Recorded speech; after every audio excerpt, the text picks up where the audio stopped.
100세 시대에 위협이 되는 질환이 딱 5가지. 암, 네. 당뇨, 치매, 관절염, 심혈관 질환. 그러면 시키는 대로 할 테니까 딱 이렇게 해라를 얘기를 해주세요. 편하게. 첫 번째가요, 수면 부족이에요. 두 번째, 근육이 부족하면은 염증이 잘 생깁니다. 그 다음에 또 한 가지 놀라실 수도 있는데 이에요. 에? 그 염증 관리를 평소에 잘하는 게 질병 없이 사는 방법이에요. 네, 맞아요.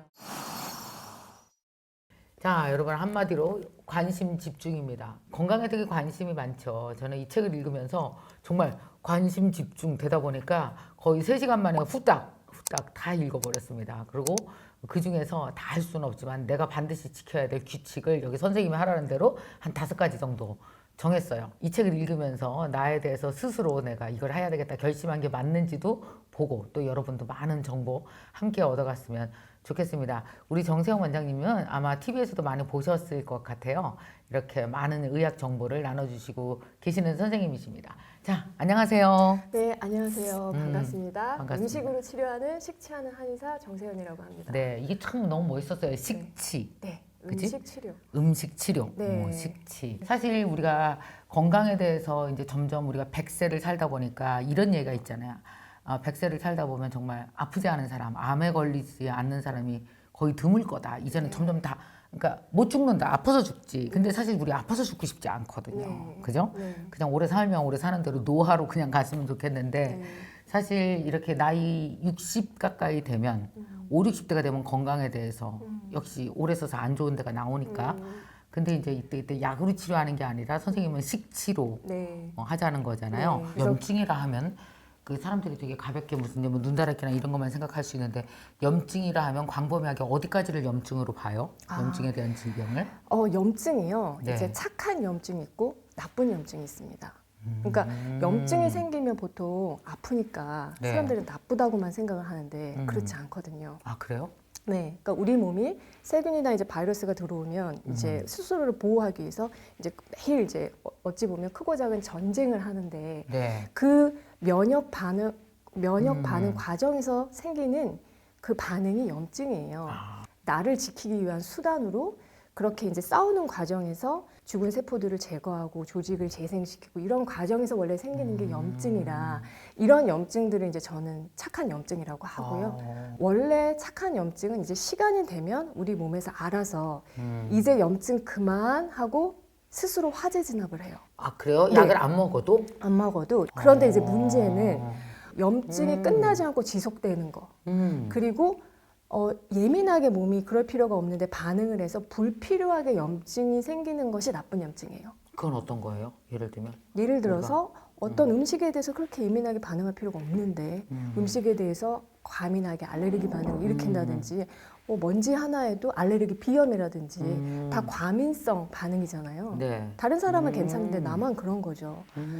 그거는 이제 면역 균형이 깨져서 불필요하게 자꾸 염증이 생기는 거예요. 그럴 필요가 없는데. 네, 네. 그러니까 네. 그거는 이제 나쁜 염증이고 그게 지금 문제가 되는 거예요. 그걸 저희가 이제 만성 염증이라고 합니다. 만성염증. 끝나지 않고 계속 되는 거예요. 100세 시대에 위협이 되는 질환이 딱 5가지로 꼽을 수가 있거든요. 그게 이제 암, 네. 당뇨, 치매, 어허. 그리고 관절염, 그리고 심혈관 질환 이렇게 5개예요. 그런데 이제 관절염은 염증 때문에라고 생각이 되지만 우리가 네. 보통 생각할 때 뭐 암이나 치매가 염증 때문에 심혈관 질환이 염증? 염증 때문에 이렇게 생각이 들잖아요. 네. 그런데 지금은 학계에서도 다 암이나 치매 같은 것들도 그 뿌리가 염증에 있다라고 보고 있어요. 그러니까 만성염증 계속 지속이 되면 몸에서 염증 물질이 계속 지속이 되면서 그게 혈류를 타고 다니면서 어딘가 다른 데를 공격하겠네. 네, 장기를 공격하고 혈관을 공격해서 미세하게 계속 스크래치를 내고 그래? 신경을 공격하고 이러면 그럼 네. 뇌혈관에도 그리고 암도 그 세포를 계속 공격해서 변성을 일으키고 DNA의 변이를 일으키면 네. 이제 그게 암으로 되는 거죠. 그래서 그렇게 우리가 제일 좀 그 100세 시대에 좀 어떻게 하면 안 아프고 병 없이 사는 게 모두의 바람인데 맞아요. 그렇게 우리가 가장 두려워하는 병들도 다 기저에는 염증이 있다는 거죠. 네. 그 염증 관리를 잘해요. 평소에 잘하는 게 질병을 질병 없이 사는 방법이네. 네, 맞아요. 더 큰 질병으로 가지 않는 네. 이제 그런 방법입니다. 그럼 먼저 이제 염증에 대해서 본격적으로 좀 얘기를 해보면 염증이 생기지 않게 하기 위해서 혹은 뭐 염증을 좀 다스리기 위해서 해야 되는 생활 습관 규칙 같은 게 몇 가지 있으면 좀 알려주세요. 병원에 오시는 분들 네. 중에서 이런 분들이 있어요. 저는요 운동도 진짜 열심히 하고요. 먹는 것도 진짜 잘 먹는데 왜 이렇게 염증이 생길까요? 이제 운동도 열심히 하고 밥도 잘 먹는데 왜 염증이 괜찮아야 생길까요? 되는데. 네, 이런 분들한테는 좀 부족한 게 있어요. 뭐요? 제가 보니까. 그래서 부족해서 염증이 생기는 세 가지 부족한 게 있습니다. 이게 기본인데요. 네. 이것은 이제 저는 삼소라고 해요. 부족한 거. 부족한 게 네, 있다. 네. 그래서 첫 번째가요. 네. 수면 부족이에요. 그러니까 운동을 너무 열심히 하고 뭐 일도 열심히 하고 이렇게 하다 보면은 수면 운동만 시간이- 하루에 5시간 하고 4시간 네, 거의 막 중독돼가지고 하시는 거죠. 하고. 그러면 아무리 운동을 열심히 해도 염증이 생길 수밖에 없어요. 그래서 실제로 실험이 있었거든요. 네. 이 수면하고 진짜 염증이 관련이 있는지 음. 본 거예요. 그런데 수면 장애가 있을수록 이 혈액 속에서 염증을 반영하는 수치가 올라가는 게 나타났어요. 그래요. 네. 그러면 여기서 수면 부족이라 하면 적어도 몇 시간 이하를 우리가 수면 부족으로 봐요. 물론 수면 질도 중요하지만. 맞아요. 이제 뭐 과학자들은 보통 7시간을 적정 수면 시간으로 보기는 하는데 네네네. 근데 7시간을 자더라도 계속 자다 깨다 한다든지 아니면은 뭐 꿈을 계속 꾼다든지 네네네. 그러면은 사실 그 시간 동안에 충분히 피로 회복이 안 되는 거죠. 근데 이제 자는 게 굉장히 중요한 게요. 네. 왜냐면 그냥 그게 우리가 쉬는 시간 이게 아니고요. 염증을 회복하는 시간이에요. 네. 낮 동안에 내가 막 머리를 쓰면서 어떤 뭐 생겼던 상처라든지 그런 것들을 치유하고 복구하는 시간이기 때문에 맞아. 그리고 내가 막 머리를 쓴 거, 이제 그 신경을 충전하는 시간이기 때문에 핸드폰 배터리 충전하는 것처럼. 네. 그러니까 밤에 잠을 못 자면 신경이 충전이 안 되고 그러면 염증 조절이 잘 안 되는 거예요. 그렇구나. 네. 그래서 첫 번째 중요한 게 수면이 굉장히 중요해요. 그래 우리 왜 뭐 감기건 뭐건 어디 염증 나올 때 약 먹고 푹 자면 다음 날 좀 가라앉잖아요. 네. 그래서 이제 수면이 중요하고 삼소 중에 이제 두 번째 좀 부족한 게 뭐냐면 근육이에요. 근육이 부족하면은 염증이 잘 생깁니다. 그래요? 네. 근데 저희가 보통 이제 아마 다 조금 이제 50 정도 되시면 느끼실 텐데 네. 이게 나이가 들면서 조금씩 저절로 근육이 빠져요. 그쵸. 그리고 운동 안 하고 가만히 있으면 근육이 빠지는데 이제 통계적으로는 40대부터는 1년에 평균 1%씩 빠진다 그래요. 그러니까 이제 80대가 되면은 내 인생 최대 근육량의 반이 되는 거죠. 근육이 엄청 이제 줄어드는데 놀라운 사실은 너무 네. 흥미로운 거는 근육에서 염증을 억제하는 호르몬이 나와요. 다만 우리가 운동을 했을 때 근력 오케이. 운동을 해서 근육에 자극을 주면 네. 그러면 근육에서 마이오카인이라는 그런 염증을 억제하는 호르몬이 나와요. 나와. 네. 그래서 운동도 안 하고 그냥 그렇게 있으면 이제 자꾸 염증이 생기는 체질로 가는 거죠. 그래서 이제 운동을 꾸준히 하는 것은 어찌 보면은 자가 호르몬 요법이다. 왜냐하면 운동을 하면 계속 호르몬이 나오기 때문에. 그렇지. 그래서 근육을 좀 챙겨야 되고요. 네. 그 다음에 또 한 가지 이제 부족한 게요. 놀라실 수도 있는데 네. 영양 부족이에요. 영양 부족. 영양 부족. 영양 부족? 네.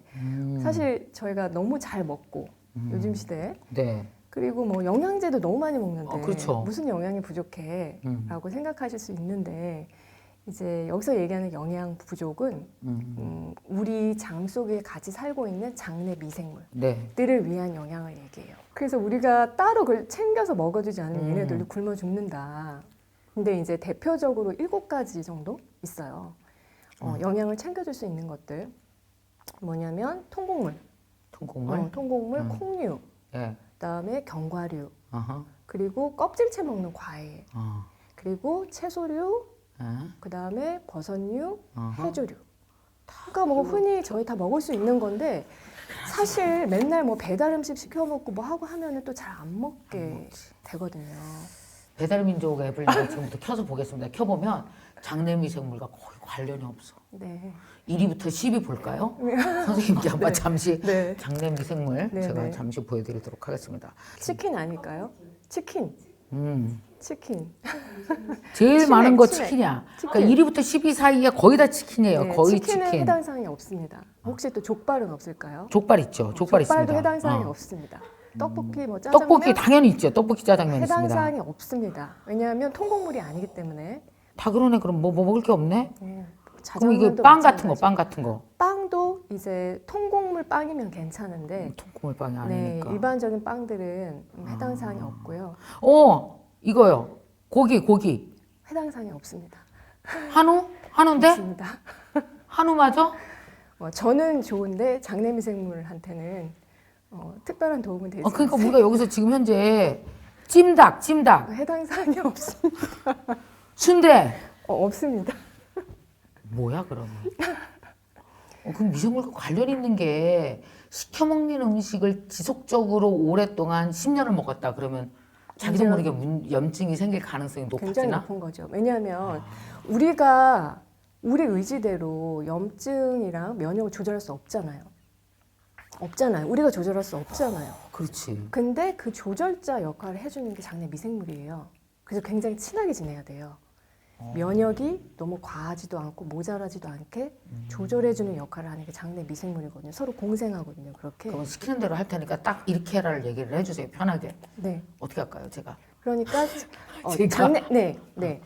우리가 이제 반려동물, 반려식물 기르는 것처럼 네네. 장내 미생물을 반려균으로 생각하고 키워라. 네, 평생 내가 친구처럼 염증 네네네. 관리를 위해서는 내가 같이 가야 할 반려균으로 생각하고 네. 정성스럽게 돌보고 키우고 음식을 드시면 반려균.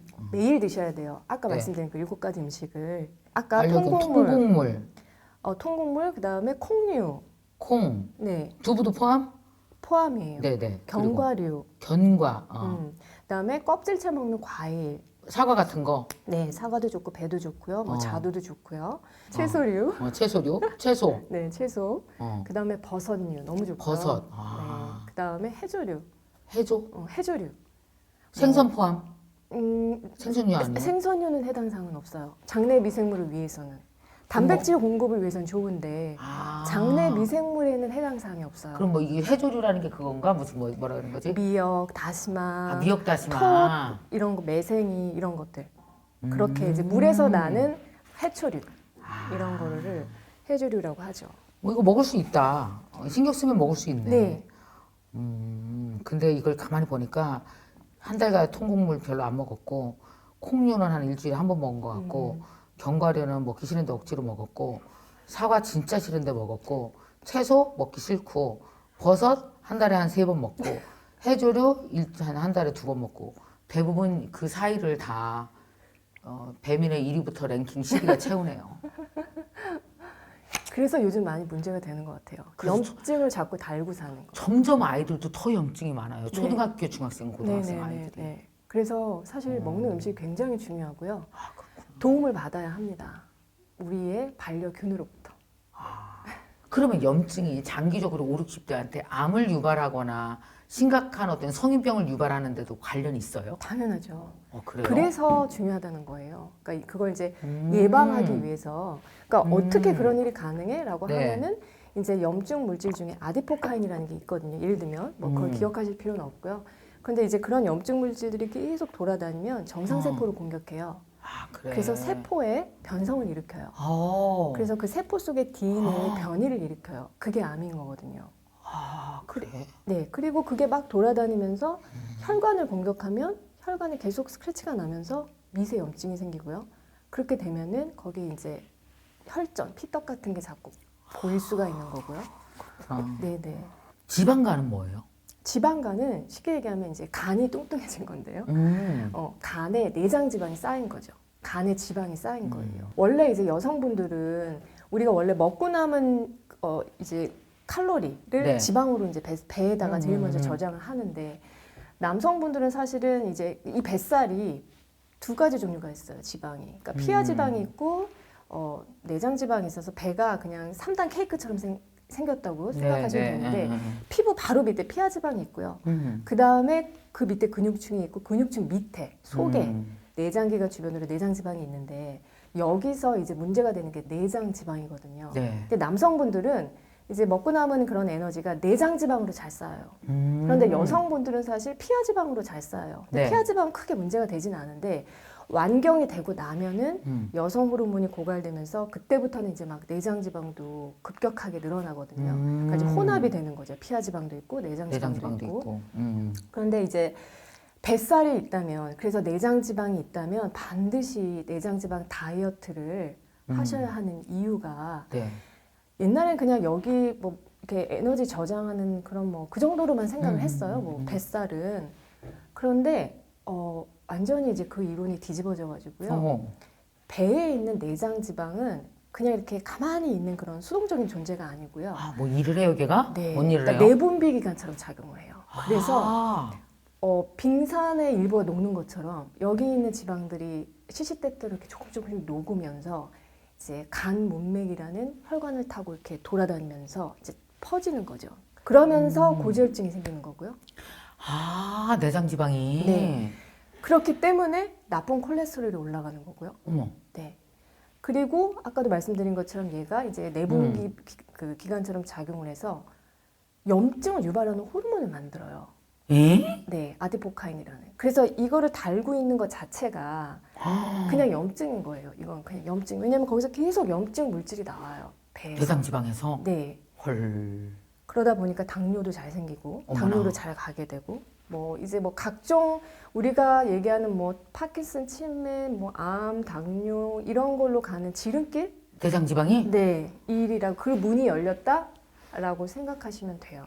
내장 지방 다이어트는 억지로 하는 게 아니라 내 몸을 잘 길들이면서 내장 지방이 잘 빠질 수 있도록 편안하게 길들이면서 이렇게 쭉 가시면 되는데 방법이 전혀 어렵지가 않아요. 어떻게 해요? 몇 가지 방법만 네네. 알려드리면 일단 한국인한테 있어서는 밥이 주식이잖아요. 네. 네, 그래서 밥을 흰쌀밥에서 현미밥으로 바꾸는 게 중요해요. 아, 그렇구나. 그런데 가끔 소화가 되게 안 되시는 분들이 있어요. 맞아. 네. 소화가 안 되시는 분들은 이제 처음부터 현미밥을 드시기보다는 뭐 흰쌀밥과 현미밥 비율을 좀 조절하시면 되고요. 아니라면은 바람현미가 있어요. 바람현미 소화가 좀 잘 됩니다. 네. 그래서 둘 다 칼로리는 되게 같은데요. 이제 먹었을 때 우리 몸에서 인슐린을 빠르게 이제 혈당을 빠르게 올리는 게 혈당 지수라는 게 있는데 네. 흰쌀밥은 한 70이니까 좀 높고요. 현미는 한 55니까 좀 낮거든요. 네. 그래서 먹었을 때 현저하게 차이가 나요. 그래서 그것만 바꿔줘도 사실은 굉장히 도움이 되고요. 흰밥에서 현미밥으로 네. 바꾼다.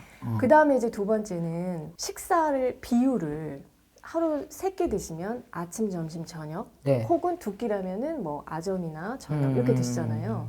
근데 그 비율이 굉장히 중요한데 저녁은 무조건 가장 단촐하게. 그래서 아침, 점심, 저녁이라면 네. 예를 들어 뭐 중중소, 중대소, 그러니까 무조건 소로 가시는 거예요. 아, 중대소건, 네. 중중소건 어쨌든 네네. 저녁은 소다. 네, 그래서 저녁은 아주 가볍고 네. 단촐하게 이제 그렇게 드시면 좋고요. 네. 그 다음에 이제 물도 마시라고 네, 돼 있던데. 또 하나는 음. 물을 자주 드시는 게 중요한데 우리 몸에서 노폐물이 나갈 수 있는 루트가 땀하고 대변하고 소변이에요. 그렇죠. 그렇죠. 딱 세 맞아요. 군데. 맞아요. 근데 그거는 물을 통해서만 가능해요. 물을 통해서 그렇게 빠져나가는 거예요. 땀은 너무 고생스러워. 그래서 이제 수분량이 적고 응. 이러면은 노폐물 배출이 잘 안 되는 거죠. 그렇죠. 근데 노폐물 배출이 잘 되고 또 좋은 것들로 채워지고 비우고 나가고 이것만 잘 선순환이 되면 순환이 되게 해야 되겠다. 신체의 흐름이라는 게 너무 좋아지면서 내장 지방이 굉장히 잘 빠질 수 있는 환경으로 만들어져요. 그리고 더 좋은 거는 물이 0칼로리잖아요. 네. 근데 물을 마셔도 어차피 그게 또 우리 몸에서 이제 대사가 돼야 되기 때문에 에너지 써. 에너지를 쓰거든요. 그러니까 이제 일석이조인 거죠. 그러니까 그 기간 동안에는 따뜻한 물을 좀 자주 찬물 먹으면 안 돼요? 찬물을 먹으면은 그러니까 흡수가 잘 안 돼요. 아, 그래요? 그렇죠. 위장 운동성이 갑자기 이 찬 온도 때문에 확 떨어지면서 아, 장의 운동성이 떨어져요? 네네. 그래. 갑자기 이제 냉수를 마시면 운동성이 떨어집니다. 그럼 따뜻한 물로 마시자. 네, 따뜻한 물, 뜨거운 물 말고 따뜻한 물. 미지. 네. 그런데 가장 이제 말씀드리고 싶은 또 한 가지는요. 네. 밥을 천천히 먹어요. 절대 살이 안 찝니다. 근데 왜 그럴까? 천천히 먹으랑 뭔 관계야? 밥을 식사를 막 급하게 허겁지겁 먹으면 네. 급하게 먹은 만큼 몸에서 혈당도 확 오르거든요. 혈당이 확 오르면 아, 그래? 몸에서 이제 인슐린이 또 확 나와요. 아. 근데 이제 인슐린은 혈당을 조절하는 호르몬이기도 하지만 지방을 합성하는 역할도 해요. 그러니까 이제 이 피 속에 인슐린이 계속 높게 있으면 자꾸 살이 찌는 체질로 바뀌어요. 아, 그래서 식사를 천천히 하는 걸 습관으로 네. 해야겠구나. 근데 이게 잘 안 되거든요. 그래서 이제 좀 그게 습관이 빨리 먹는 습관이 있는 분들이 핸드폰 왜 알람 기능 그걸 좀 이용을 하셔가지고 몇 분 동안 먹어요? 20분. 그렇게 오래 밥을 먹어? 네, 20분. 20분이 우리 밥 먹고 커피 마시고 다 끝나면 일하러 나가는데. 내장 지방 다이어트의 어찌 보면 가장 중요한 포인트. 다른 건 안 해도 이게 제일 어렵네. 이게 제일 어려워. 그래서 이제 핸드폰의 도움을 좀 받아서 20분이나. 그리고 운동으로는 어떤 운동을 하는 게 좋아요? 운동은요. 네. 내장 지방을 태우기 위해서는 산소가 필요해요. 지방을 태우려면 산소가 필요해요. 그래서 산소를 쓰는 유산소 운동이 네. 도움이 되는데 음. 유산소 운동 중에서도 이렇게 우리가 운동을 했을 때 오래 해도 지치지 않는 운동이 좋아요. 네. 왜냐면은 이 지방을 꺼내서 에너지원으로 쓰려면 시간이 좀 오래 걸리거든요. 그러니까 오래 해도 좀 지치지 않은 운동을 하면 좋은데 네. 대표적인 게 사실 돈 안 들고 할 수 있는 운동이 걷기 운동인 걷기. 거죠. 근데 이렇게 주변에 보면은 저는 막 10,000보씩 매일 걷는데 살이 안 빠진다는 분, 뱃살은 여전히 이렇게 안 빠진다는 분들이 있어요. 근데 이제 그때 제일 중요한 게 심박수예요. 심박수. 그래서 걸을 때 네. 혹은 걷고 나서 잠시 멈춰 서서 이제 손목에 이제 손가락을 대서 네. 뭐 심장이 직접 대는 게 아니고 대서 심박수 체크를 해보셔야 돼요. 아. 근데 심박수가 너무 느리면 그냥 그거는 걷기 운동이 아니라 그냥 걷는 거예요. 그래서 이게 어느 정도까지 가야 되냐면 지방이 연소가 되려면은 네. 최대 그러니까 보통 우리가 그냥 이렇게 있을 때는 아마도 심박수가 평균적으로 60에서 70회거든요. 근데 최대 심박수의 한 70% 정도는 나와줘야 돼요. 최대 아하. 70%. 네네네. 근데 최대 심박수를 구하는 가장 간단한 공식이 220에서 내 나이를 빼는 거예요. 그러니까 만약에 이제 50세라고 하면은 네. 220에서 50을 빼면 170이잖아요. 그렇죠. 네. 그럼 거기에서 그게 최대 심박수인데 거기에서 0.7을 곱하는 거예요. 70%니까. 네. 그럼 이제 계산기 이렇게 두들겨 보면은 이제 그렇죠. 대충 나오죠. 119회 네. 정도 나오거든요. 그러니까 그 정도는 돼야 그게 이제 지방 연소 구간이라고 해요. 그럼 심박수가 올라가야지 올라가야 돼요. 되는구나. 근데 이게 어느 정도냐면 우리가 걸을 때 만약에 옆에 누군가 있으면 대화가 안 돼야 돼요. 숨이 차서. 아, 그게 네. 그러면 좀 빨리 걷는 거네요. 그러면 네네, 파워워킹 맞아요. 같은 거. 네네네. 그냥 이렇게 세워라, 세워라, 경치 좋다 그러면서 얘기하면서 다 떠들면서 하는 건 아니네. 산책, 그거는 산책. 그건 산책. 걷기 운동을 하라 그랬지 운동. 언제 산책을 하랬냐고 네. 이거네. 네, 그래서 한번 체크를 한번 해보셔야 돼요. 내가 네, 심박수를 네, 충분히 네. 높이고 있는지. 아, 그 정도를 보면서 해야 되는구나. 네. 그러니까 무조건 뭐 자기 만보 걸었다 그랬는데 세워라 내려라 3시간 4시간 걸으면서 만보 이거 아닌 거네. 네, 그럼 다리만 두꺼워지는 거죠. 네네네네 그렇습니다. 마지막으로 만약에 이제 우리가 염증에 대해서 지금 걱정하시는 분들, 지금 염증이 있는 분들도 많고 집안에 염증을 앓는 분들도 뭐 수시로 굉장히 많잖아요. 그러니까 이제 지금 이렇게 염증을 예방하기 위해서 꼭 지켜야 될 생활 습관이라든지 뭐 이렇게 당부하실 게 어떤 게 있을까요? 지켜야 될 생활 습관 아까 이제 3가지 부족한 거를 꼭 채워주시고 네, 그게 아까 수면 부족, 근육 부족, 그리고 이제 영양 부족이었고요. 그렇죠. 그리고 반대로 3가지 넘치면 안 되는 게 있어요. 아, 그거 뭐예요? 네, 삼과라고 하는데 과하면 안 되는 거. 이게 과하면 염증이 또 생긴다. 네, 첫 번째 3과 중에 하나 과로예요. 그러니까 피로한 거죠. 네, 과로하면은 무조건 염증이 생깁니다. 네, 그리고 이제 또 하나는 과식이에요. 왜냐하면 과식하면 복부 비만이 되고 내장 지방이 쌓이니까 이건 이제 설명을 다 한 거고. 그리고 이제 또 하나는 과다 스트레스예요. 이게 사실 되게 뻔한 얘기처럼 들리는데 스트레스 받지 마시고 식사 잘하세요. 보통 병원 가면 이런 말씀 많이 하시잖아요. 근데 너무 뻔하니까 사실 아무나 다 하는 말이요. 아무나 그래서 어떻게 하라고 그렇죠. 어떻게 스트레스 안 받을 수 있어. 다 그냥 하는 말이지 이제 이렇게 얘기를 네네네. 하는데 실제로 이게 뻔한 얘기가 아니고요. 스트레스를 진짜 받으면 신경을 바로 쳐요. 그래서 자율신경의 균형을 깨트려요. 염증을 조절하는 또 하나가 장내 미생물 말고 자율신경이라는 게 있어요. 말 그대로 자율적으로 우리 몸의 내장기관을 면역과 염증을 조절하는 신경. 그게 자율신경이에요. 그러니까 차로 치면 자율주행 같은 우리는 이미 탑재가 돼 있는 건데 그 자율신경이 알아서 다 조절을 해주거든요. 네. 그런데 스트레스를 받으면 그 기능이 뚝뚝뚝 떨어져요. 떨어져요. 네, 그래서 대표님이 질문하신 것을 다시 한번 정리를 하면 그 생활습관 관리 세 가지 부족한 것을 잘 채워주시고 네, 또 세 가지 넘치는 것을 잘 관리하시면 관리하고. 우리가 조금 두렵게 생각하는 뭐 암이라든지 치매, 관절염, 심혈관 질환 네. 이런 것들을 분명히 예방할 수 있다라는 말씀을 드리고 싶어요. 여러분 염증 해방되고 사실 제일 걱정되는 게 사실은 이제 점점 그 활력이고 건강이거든요. 앞으로 점점 네. 앞으로 더 그 걱정은 더 커질 거고 특히나 우리 또 김미경 TV 구독자분들도 건강에 되게 관심이 많을 만한 40대, 50대, 60대 분들이 이제 많거든요. 그래서 이제 이런 염증 예방 잘 하셔서 염증에서 해방되셔서 더 건강하게 사셨으면 좋겠습니다.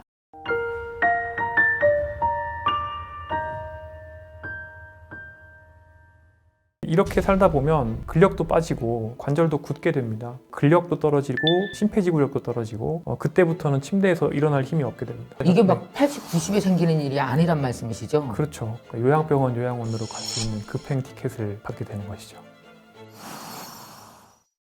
여러분의 삶을 변화시킬 책을 소개해드린 20분 책 한 권 시간입니다. 딱 20분만 투자하시면 세상의 여러 가지 트렌드라든지 반드시 알아야 될 지혜를 놓치지 않고 갈 수 있습니다. 자, 오늘은 여러분에게 좀 질문을 드리면서 시작을 해볼까 하는데요. 당장은 편하지만 장기적으로 더 고통스러운 삶과 당장은 불편해요. 근데 장기적으로 더 평온하고 덜 고통스러운 삶이라는 두 가지 선택지 중에서 여러분은 어떤 걸 선택하고 싶으세요? 왜 이런 질문을 드리느냐 하면 사실 우리가 요새 100세 시대다 이런 말 진짜 하고 이게 실감이 납니다. 그래서 정말 우리의 노년은 생각보다 엄청 그 노년이라는 시간 자체가 되게 길어졌습니다. 그래서 오늘은 여러분 노년에 대해서 본격적으로 이렇게 대화를 나눠볼 텐데 또 우리가 그 대화를 나누려면 뭔가 또 이렇게 계기가 있어야 되겠죠. 바로 당신도 느리게 나이 들 수 있습니다. 느리게 나이 들 수 있습니다. 라는 책을 써주신 서울아산병원 노년내과 전문의이자 여러분의 수명을 최소한 12년 늘려줄 100세 시대 최고의 노후 자산을 소개한 책 저자님을 모시고 정희원 교수님 모시고 얘기 들어보겠습니다. 안녕하세요 교수님. 반갑습니다. 안녕하세요. 반갑습니다. 네네네. 아니 노년 전문가세요? 네. 노인의학을 진료를 하고 있습니다. 네. 그러면 이제 여기서 딱 궁금한 게 그 주기적으로 좀 나눠주셨으면 좋겠어요. 어디가 초년 노년이고 어디가 후기 노년이고 우리가 이게 감이 없거든요. 네. 어떻게 나누나요? 우리 연령대로. 일단은 그 후기 노년기, 후기 고령자라는 개념은 일본에서의 개념인데 네. 보통 75세 이상을 얘기하고 있는데 저도 거기에 동의를 하고 75세 이상이 되면 개별 질병에 대한 예방보다는 노년기의 기능 상태를 보존하고 그리고 낙상이나 이런 노인 증후군에 의한 합병증을 예방을 하고 그리고 돌봄 요구가 발생하는 걸 예방하는 게 조금 더 중요해집니다. 그래서 75세라는 시점이 하나가 좀 중요한 시점이 될 것 같고 네. 또 그 전에 한 단계가 있는데 한 대략 60세에서 65세 정도가 되면 네. 그때부터는 살을 빼는 게 별로 좋지가 않습니다. 그래서 네. 한국 나이로 60인데요. 네. 그러니까 만으로 따지면 58세예요. 12월이 생일이라. 네. 저 살 빼면 안 돼요? 네. 나 빼려고 그랬는데. 네. 살 빼시면 안 됩니다. 10kg 빼려고 그랬는데. 안 됩니다. 큰일 납니다. 그래요? 네. 왜 그러냐면 나 살 안 빼도 된대. 네. 왜요? 네. 근데 이거 코로나 때 급격히 찐 살이에요. 그래도 빼지 마요. 그럼 굉장히 조심해서 조금만 빼셔야 됩니다. 왜 그러냐면 지금 현재 TV에 나오는 많은 건강 지식들은 대부분 젊은 성인들이 당뇨나 고혈압과 같은 질환을 예방하기 위한 목적으로 교육되는 지식들이 많습니다. 예를 들어서 잡곡밥을 먹고 그리고 많이 걸어서 체중을 빼고 그리고 마른 몸매를 유지하면 만성 질환을 예방할 수가 있습니다. 그런데 만성 질환이 생기기 시작하는 나이가 되고 인슐린 저항성이 생기고 그 나이가 또 많아지게 되면 그때부터는 살을 빼게 되면 근육이 빠지지 지방이 빠지지가 않습니다. 운동해도요? 예, 운동을 해도 그러니까 정말 열심히 근력 운동을 하면서 아주 천천히 조심스럽게 이거를 이제 체성분을 바꾼다고 하는데 지방을 근육으로 바꾸는 이런 노력을 아주 천천히 하면 괜찮지만 대개는 그러니까 60대가 넘어갔을 때 젊은 성인의 준에서 개발된 그런 또는 알려져 있는 여러 가지 건강 지식들, 다이어트 그러니까 기법들 네. 이런 거. 그렇죠. 그래서 절식을 너무 심하게 한다거나 잡곡밥 드시고 뭐 채식하시고 그런 분들이 사실 근감소증 생겨서 제 의뢰에 정말 많이 오시거든요. 근감소증, 골다공증을 부를 수 있는 겁니다. 그래서 초기 노년기, 그러니까 60세에서 65세 이후부터 75세 사이에는 네. 체중을 유지하고 건강 관리라는 게 근력을 키우고 그리고 만성 질환을 철저히 관리하고 이런 것들이 중요하고요. 75세 내지는 85세 이 시점 후기 노년기가 되면은 네. 이때부터는 이제 이미 병이 굉장히 개수가 많아집니다. 3개, 4개, 5개, 6개 많아지고 그래 병 개수 기본으로 너무 많아지죠. 그렇죠. 고혈압, 네. 뭐 당뇨, 그렇죠. 고혈압, 당뇨, 고지혈증 대부분 다 있으시죠. 저한테 오시는 분들은 그냥 그건 기본으로 깔고 가거든요. 저 고혈압 있어요. 네. 근데 고혈압은 워낙에 지금 통계적으로 보면 거의 60대 이상에서는 50% 정도가 있으신 걸로 보시면 되고. 네. 안 죽죠 잘 관리하면. 그렇죠. 네. 잘 관리하시면 되는데 이게 75세 이상이 또 되게 되면 네.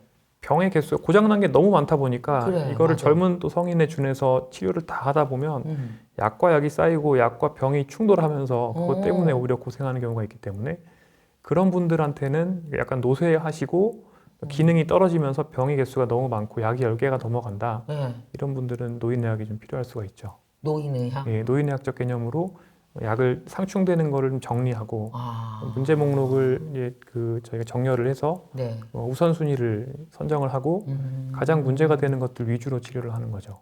이번에 이건 되게 충격적이었는데 이것 좀 설명해 주세요. 노화 생물학자들이 미래 한국의 최고 위기를 가속 노화. 네. 저 얘기 진짜 처음 들어봤거든요. 가속 노화라고 보고 있고 교수님께서도 현재 30, 40대가 부모 세대보다 빨리 늙는 첫 세대가 될 가능성이 높다.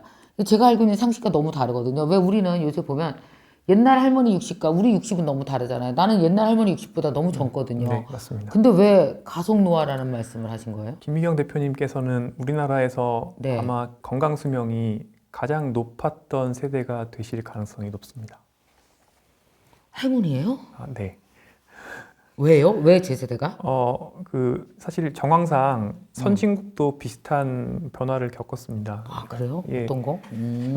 90년대 이후로 서구 선진국들의 노쇠 지수라고 해서 노쇠 지수. 같은 나이에 고장난 정도를 어르신들에서 쭉 본 연구들이 있습니다. 네네.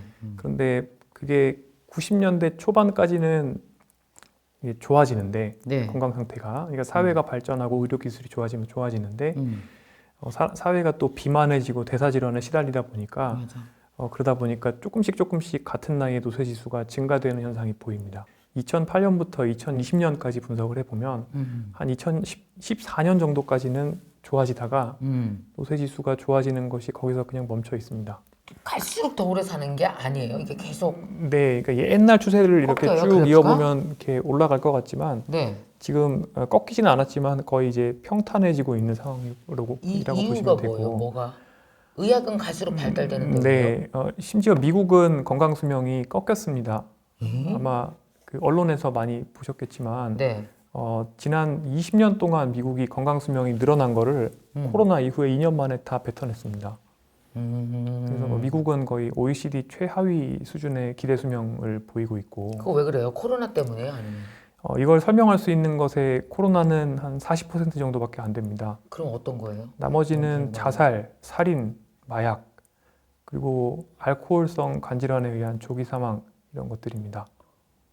그럼 왜 지금 아까 말씀하신 그래도 저는 그래도 행운이라고 해요. 행운인 네. 이유는 어떤 이유가 있을까요? 저한테 뭐가 장점으로 작용한 거예요? 네, 아주 어리실 때 아, 가공식품에 노출이 되지 않으셨고요. 그리고 신체 활동을 어리셨을 때 많이 하셨고, 엄청 했죠. 네, 그리고 베이셔 스마트폰을 굉장히 늦게 사용하기 시작하셨어요. 아, 그런 게 다 문명에 늦게 노출된 게 좋은 거네. 네, 젊은이들이 의학이 발달해서 뭐 100세 넘긴다, 120세 산다 막 이렇게 얘기하고 있는데 그게 아닐 수도 있다는 거예요. 그러면. 네, 그래서 이미 고지혈증과 같은 만성 질환의 유병률도 젊은 사람들에서 꾸준히 증가되고 있습니다. 근데 이거는 옆 나라 일본에서도 비슷한 현상이라서 일본의 후생 보건성에서도 젊은 층의 대사 질환에 대한 집중 교육과 관리를 시도하고 있을 정도인데 그렇군요. 네, 우리나라는 참 상당히 이게 우려가 되긴 합니다. 기대 수명이 우리나라도 이제 줄어들 가능성이 있고 건강 수명도 줄어들 가능성이 있다라는 얘기를 하고 싶은 건데 기대 수명도 기대 수명이지만 사실 이거 건강 수명 우리 개인적으로는 너무 걱정되거든요. 네, 살아도 건강하게 살아야지. 그 비건강 수명이 뒤로 엄청 늘어나 있어. 그럼 얼마나 힘들겠어요. 맞습니다. 그 얘기를 하고 싶었던 겁니다. 네. 그럼 여기 이 책에서 말씀하시고 있는 노화를 좀 더 늦춘다? 정말 느리게 나이가 든다? 지금 말씀하셨는데 그렇게 하기 위해서 내재 역량이라는 말씀을 하셨잖아요. 네. 그 내재 역량을 이게 그러니까 약을 쓰지 않더라도 내가 내재 역량을 조금 더 지금 말씀하신 거 종합해 보면 좀 더 어려서 네, 뭐 20대건 30대건부터 뭔가 시작을 하게 되면은 훨씬 더 건강 수명을 늘리면서 네. 결국 훨씬 더 행복하게 살 수 있는 거잖아요. 건강에 관해서. 그러면 이것을 사람이 노력해서 가능하다라는 거죠. 그렇습니다. 어떤 방법이 있어요? 내재 역량이라는 거는 그 사람의 기능의 총합을 의미를 합니다. 기능의 종합. 예, WHO가 만든 개념이고요. 네. 신체 기능, 인지 기능, 정서, 예, 그리고 감각 기능, 네. 활력, 영양 상태, 사회 자원 이런 것들을 다 총합한 거예요. 그러니까 결국에 그 사람의 어떤 견뎌낼 수 있는 스트레스를 견뎌낼 수 있는 회복 탄력성이라고도 할 수가 있고 오케이. 예. 그 사람의 모든 건강과 관련된 자본이라고 볼 수가 있습니다. 건강과 관련된 자본. 네. 네. 이해가 가네요. 네, 그런데 이 자본은 쌓을 수가 있는 거죠. 그치. 예를 들어서 인지 기능은 내가 인지 활동을 많이 하면 좋아지거든요. 그렇죠.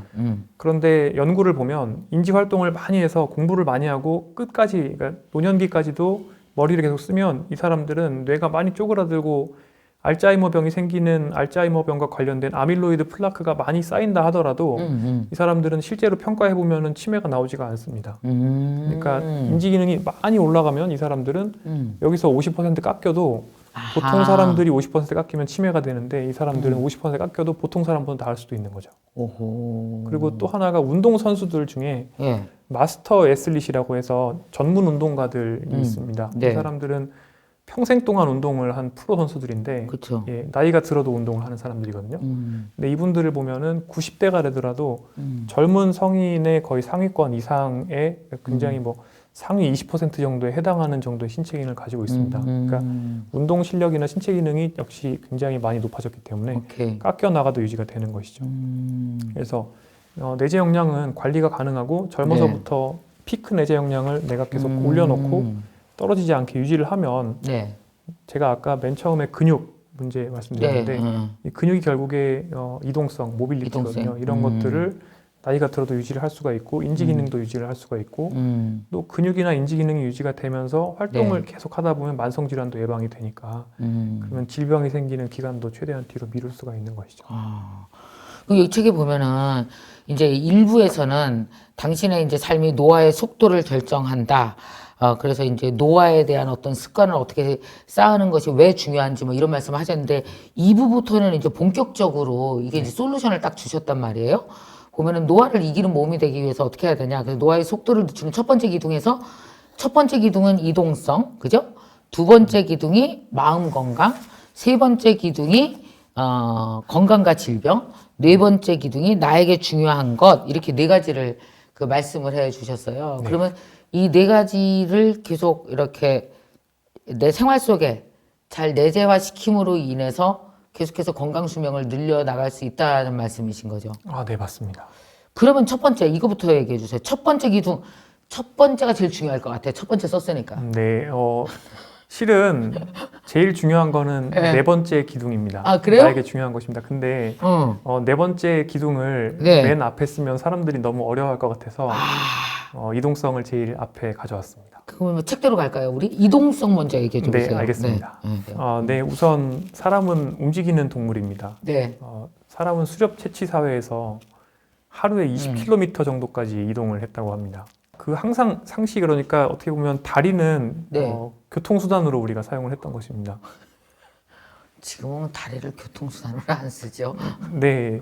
그런데 이렇게 살다 보면 근력도 빠지고 여러 가지 이동성과 관련된 또 요인들이 다 나빠지게 됩니다. 또 관절도 굳게 됩니다. 관절 가동 범위가 나빠지게 되고 그리고 근력도 떨어지고 그다음에 심폐지구력도 떨어지고 협응, 밸런스, 균형 감각도 떨어지게 됩니다. 젊은 성인기에 피크 근육량에서 한 남자는 15kg 정도, 여자는 한 10kg 정도를 잃어버리게 되면 나이가 들고 만성 질환이 많아지게 되면 근육이 빠진다고 제가 말씀드렸지 않습니까? 네네네. 근육이 빠지게 되면 그때부터는 침대에서 일어날 힘이 없게 됩니다. 그러니까 의외로 우리가 이 근육 자산이 많지가 않아요. 한 15kg 정도만 잃어버리면 침대에서 못 일어날 정도로 다리가 가늘어지고 힘이 없어지는 거예요.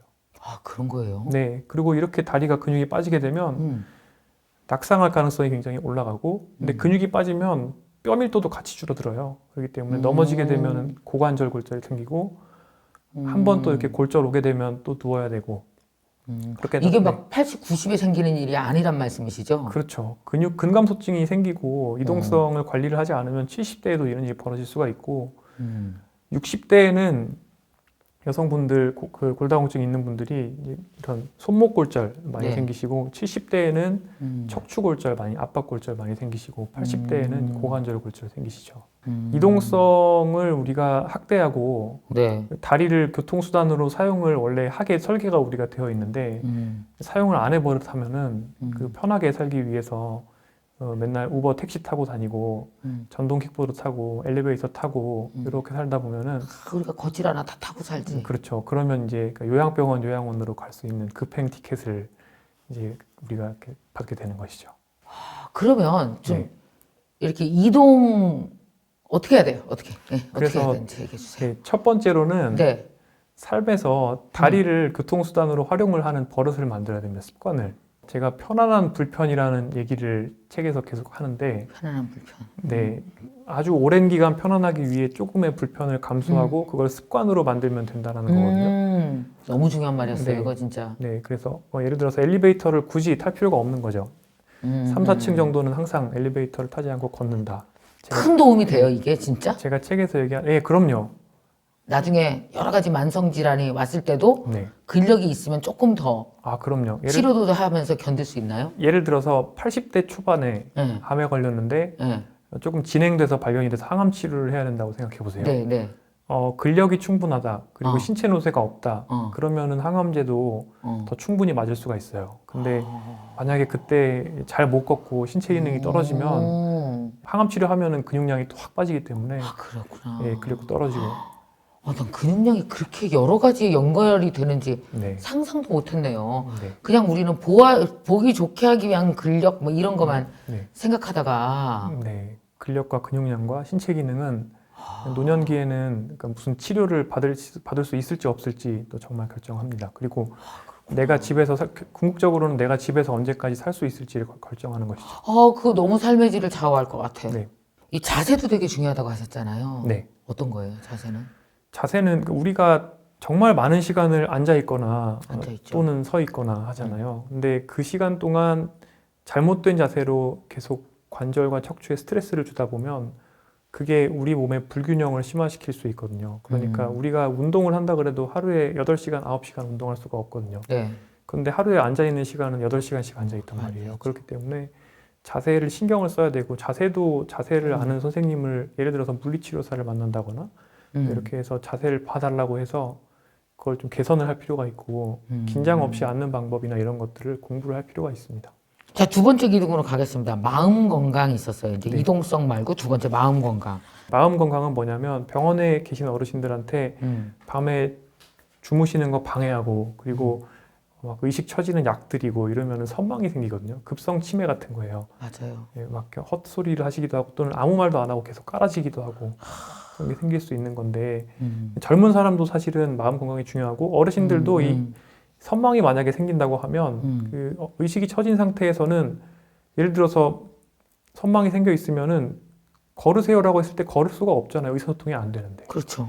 젊은 사람도 근데 마찬가지입니다. 마음 건강이 안 좋아서 스트레스를 너무 많이 받고 스마트폰을 봐서 내가 몰입할 수 있는 상황이 안 돼 있고 마치 ADHD 환자같이 되어 있고 그리고 그 상황에서 전두엽 기능이 떨어져서 네. 여러 가지 자극원들에 취약해져 있고 그래서 맨날 뭐 릴스나 그런 거 틱톡 이런 거 보고 있고 인스타그램 하루 종일 스크롤하고 있고 이러면 개인적인 역량도 떨어지고 또 그런 것들 그런 활동을 하면은 스트레스 호르몬이 또 나온다고 하거든요. 그렇게 나오는 스트레스 호르몬은 또 전두엽 기능을 떨어뜨려요. 그러니까 악순환인 거예요. 근데 또 그렇게 나오는 스트레스 호르몬은 또 자극에 더 취약한 우리를 만들어요. 네. 게다가 이런 스트레스 호르몬들은 그 자체만으로도 또 여러 가지 대사적으로 예를 들어서 배가 나오게 만들고 또 인슐린 저항성을 만들고 대사 질환을 만드니까 노화를 빠르게 만들 수가 있는 거죠.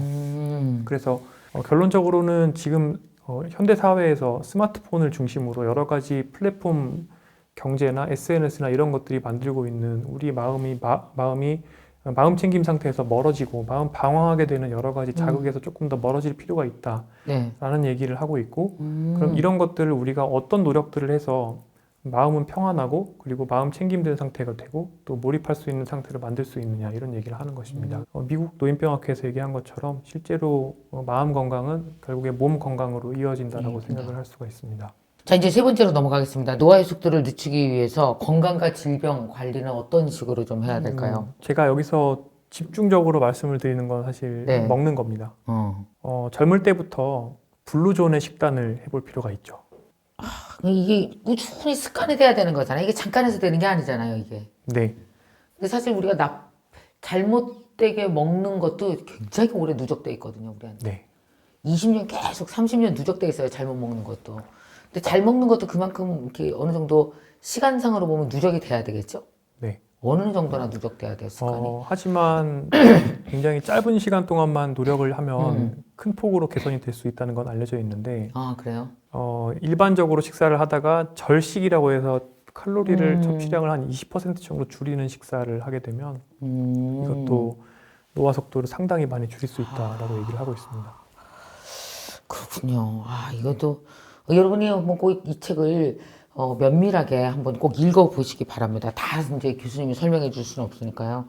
자, 이제 마지막으로 가서 이거 보면은 정말 내재 역량을 관리하면 인생이 관리가 되고 또 지혜롭게 나이 들 수도 있고 이런 말씀을 해 주셨는데 왜 네 번째 기둥에서 보면 나에게 중요한 것이라는 정말 매우 철학적인 네.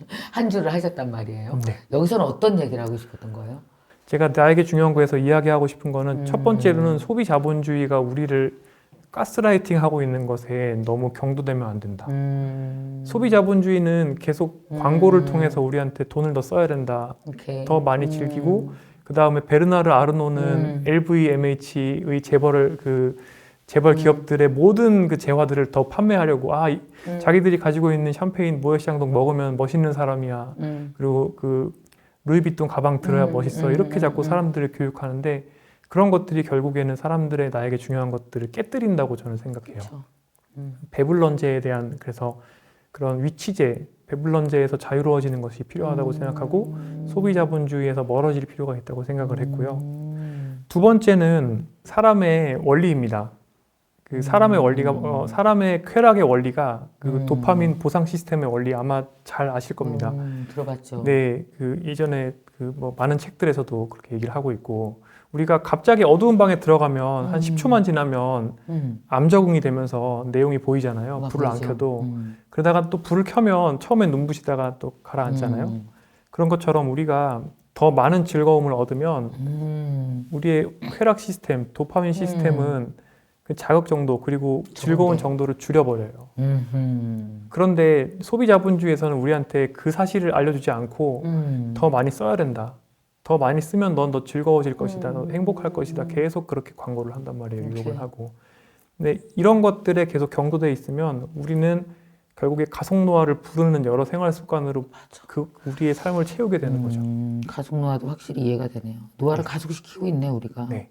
그러니까 점진적으로 습관을 바꾸고 맞아. 그리고 암 적응이 되듯이 자극에서 멀어지면 멀어지려고 하면 할수록 자극에서 멀어져도 우리는 암 적응을 하기 때문에 결국에 실제로 내가 느끼는 즐거움은 비슷하거든요. 충만하거든요. 그러니까 그렇게 하면 일을 적게 해도 되고 그리고 스마트폰도 덜 봐도 되고 그 시간 동안 그렇게 만들어낸 시간에 우리는 스마트폰을 놓고 걸을 수가 있고 그리고 자연스러운 음식을 사와서 재료를 사와서 음식을 할 수 있는 시간이 생기는 거죠. 그렇게 되면 자연스럽게 우리 수명을 결정하는 여러 가지 요인들을 우리는 생활 습관으로 넣을 수가 있는 건데, 그러니까 결국에 사람들이 이거를 깨닫지 못하기 때문에 아무리 TV에서 운동, 영양, 뭐 건강한 식단 얘기해도 대부분 따라하기가 어려운 거죠. 그리고 이거는 의지력을 가지고 억지로 하려고 해도 내가 하루에 4시간밖에 못 자고 매일 틱톡을 보는 상황에서는 될 수가 없는 거죠. 그치. 왜냐하면 그때는 걸어봐도 사방이 흑백으로 보이고, 그리고 그치. 음식도 자연스러운 것들의 맛을 못 느끼게 되니까요. 그러니까 결국에 나에게 중요한 것이 내 생활 방향을 결정하는데 이 나에게 중요한 것을 깨닫고, 그리고 내게 나머지 3개의 기둥들을 건강한 방향으로 합치시키고, 오케이. 지금 당장은 불편하지만 장기적으로는 편안할 수 편할 수 있는 있는. 방법의 삶을 만들면 저절로 자연스럽게 우리의 노화 속도를 줄일 수 있다라는 개념입니다. 결론이 참 나네요. 감사합니다. 저 마지막으로 우리 독자분들에게 선생님이 꼭 하나 이렇게 딱 부탁을 하신다면, 이 책을 읽으면서 어떻게 하셔라 이렇게 좀 부탁을 하신다면요? 이 책을 보시고 많은 독자분께서 건강을 잘 유지하셔서 노년내과를 찾을 일이 없으셨으면 정말 좋겠습니다. 네. 선생님 요새 너무 바쁘답니다. 가지 마세요. 자, 그러면 20분 책 한 권 마무리할 시간이 왔습니다. 자, 오늘 소개해드린 당신도 느리게 나이 들 수 있습니다에 대한 저의 한 줄 감상은요. 20년 전에 미리 읽을 책입니다. 내가 20년 전에 그 책 읽는 바람에 이렇게 됐어라고 스스로에게 감사할 수 있는 이 책이 됐으면 좋겠거든요. 그래서 20년 전에 미리 읽을 책이라는 저의 한 줄 감상을 말씀드리겠습니다.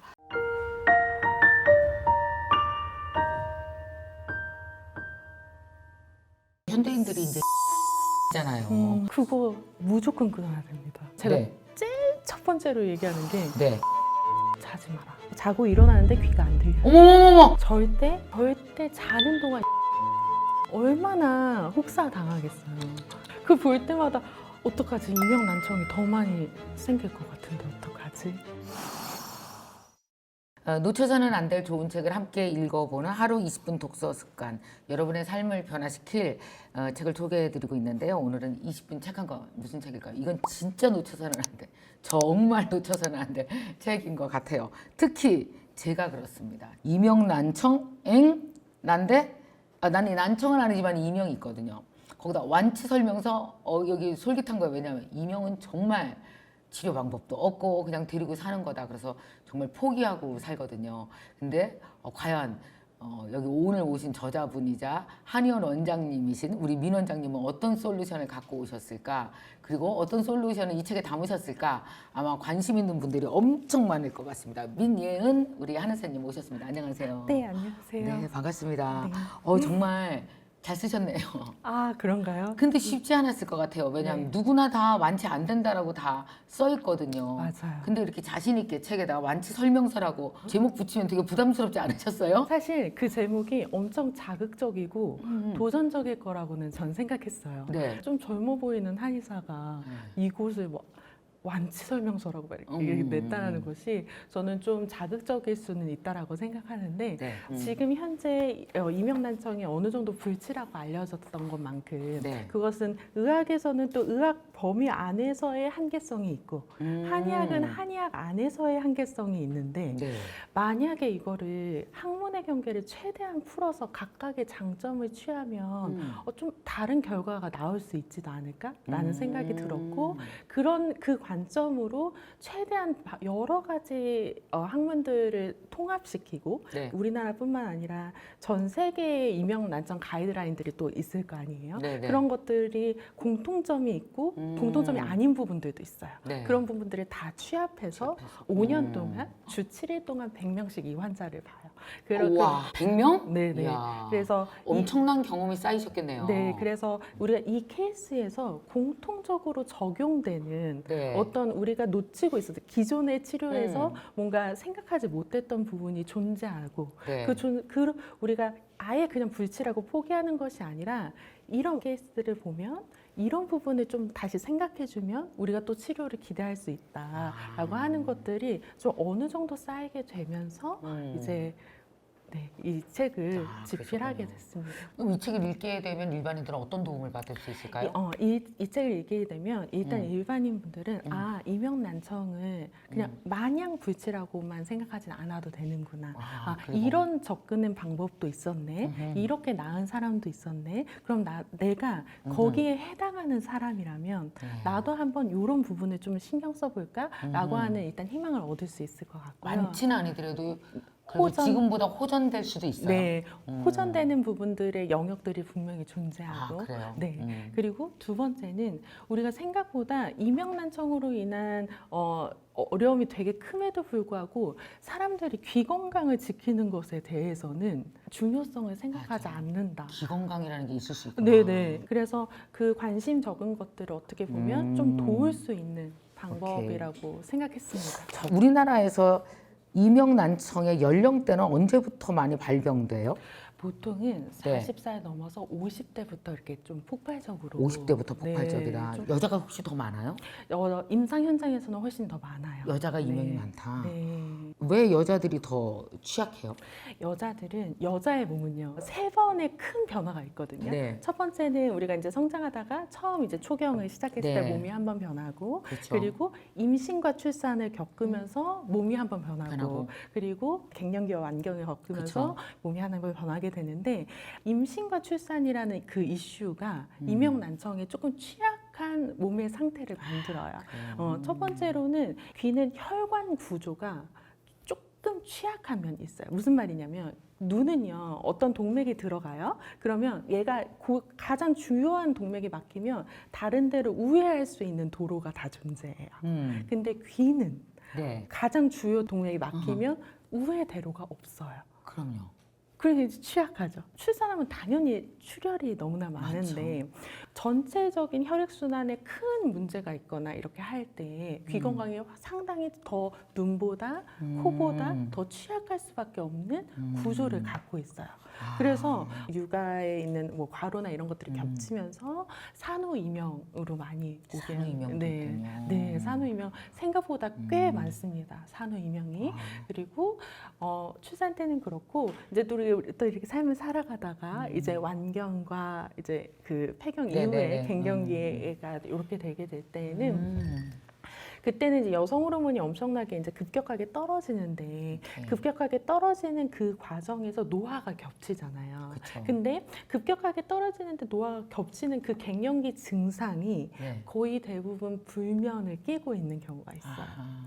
근데 제가 그 뒤에도 맞아요. 이명의 숨은 원인 첫 번째로 불면을 제가 꼽았을 만큼 불면 되게 너무나 귀 건강에는 크리티컬한 요소인데 그런 요소들이 같이 겹치게 되니까 이제 갱년기 여성에게 이명난청이 나오기가 너무나 쉽고 그런데 이제 또 이런 분들을 또 치료하게 되면 갱년기 증상이나 이런 뭐 상열감이라든지 열이 올랐다 내렸다 하는 증상이라든지 심장이 두근거리거나 이렇게 화병이 있거나 하는 그런 증상들이 같이 또 나을 수 있는 부분이 분명히 존재하니까 또 갱년기 때 이명이 있으신 분들은 갱년기 증상에 대한 치료 따로 요거 따로 생각하는 것보다 함께 생각해주면 좀 좋다라는 또 메시지를 그렇군요. 네 전하고 싶었습니다. 그러면은 이명의 증상들이 사람들이 호소하는 건 어떤 증상들이 있어요? 뭐 일단 몸에 삑 소리 난다. 네, 삐 소리 난다 이런 것도 네. 되게 많이 하시고 매미가 들어와 있는 것 같다.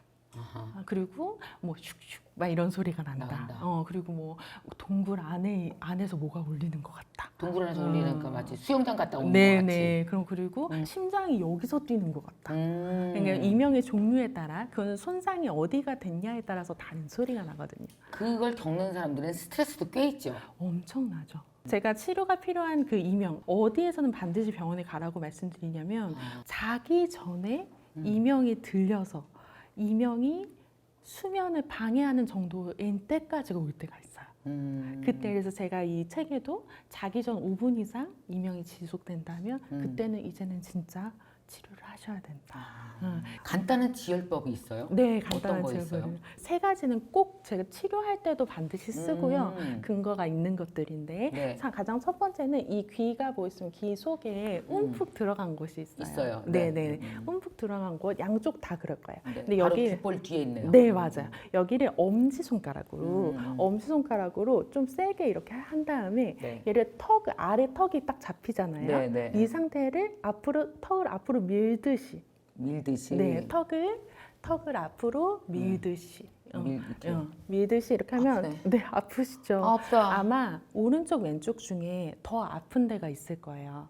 그럴게요. 거기를 딱 잡은 상태에서 턱을 벌렸다가 내렸다가 입을 벌렸다가 내렸다가 하면 자극이 더 세져요. 그래서 여기 있는 부분들 풀어주시는 것이 지압법 첫 번째. 아프네 여기가. 네, 긴장이 많이 되어 있으실 거예요. 그렇게 하게 되면 사실은 이제 경추가 너무 많이 아파서 잠깐 왔다가 사라지는 이명도 있어요. 네. 그런 것 같은 경우는 단 이거 하나만으로도 그 자리에서 이명이 없어지기도 하거든요. 그래? 거기에 해당하는 분들은 이명이 너무 여러 가지 원인이 있지만 그래. 거기에 해당하는 분들은 딱 이것만으로도 이명이 없어진다. 얼마나 주먹? 하면 돼요 이거? 이거 최대한 많이 하시는 것이 좋은데 그래도 하루에 10번 이상씩 자주 해주시면 좋고, 두 번째는 귀 구멍 바로 앞에 쏙 들어간 부분이 있어요. 어디요? 귀 구멍 바로 앞에 쏙 들어간 부분. 네, 귓구멍 네. 겉에서 보면 네네. 또 앞에 쏙 들어간 거 있죠. 네네. 그래서 귀 이렇게 있으면 여기 쏙 들어가요. 있어요. 네네네. 여기가 우리가 해부 생리학적으로 신경이 귀로 들어가는 신경이 이렇게 지나가는 분지예요. 그래서 여기 있는 신경을 잘 자극을 해주면 이렇게 양쪽을 이렇게 자극해주면 좀 귀 건강에 좋다. 이것도 여기 이것도 좀 여니까 열리네. 여니까 열리죠. 그래서 여기를 쏙 들어가는 하니까 열려. 쏙 네. 들어가. 네, 그래서 입을 움직여 주시는 것은 더 많은 자극을 효과적으로 주기 위해서요. 그렇습니다. 그리고 마지막 세 번째는 제가 치료할 때 이명 난청 환자분들의 이 두상을 제가 이제 조금 교정하고 이렇게 보게 되는데, 이명 난청 환자분들은 특별히 이 귀가 이렇게 있으면 이 옆면에 이 부분이 정말 많이 뭉쳐 계시거든요. 아 그래요? 네네, 여기 이 부분. 여기 네네. 뒤에 여기는 여기 제가 한번 만져드릴게요. 여기 부분. 여기를 항상 풀어주시는 귀 거죠. 위에 여기쯤을? 네, 귀 뒤에. 네, 맞아요. 그래서 하나는 귀 뒤에, 그 다음에 귀 옆에, 그 다음에 귀 위쪽에. 이 세 가지는 이제 실제로 환자분들한테 치료할 때 쓰는 혈자리이기도 하고, 네. 집에서도 항상 눌러주라고 하는 혈자리여서 요 세 개의 지압법 생각해 보시면 좋을 것 같습니다. 알겠습니다. 이거만 해도 책값 다 한 것 같아.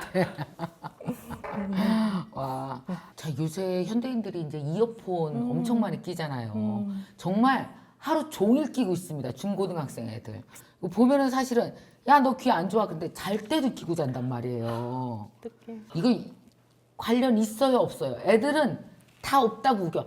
괜찮아 엄마 이러거든. 그거 무조건 끊어야 됩니다. 아 그래요? 네.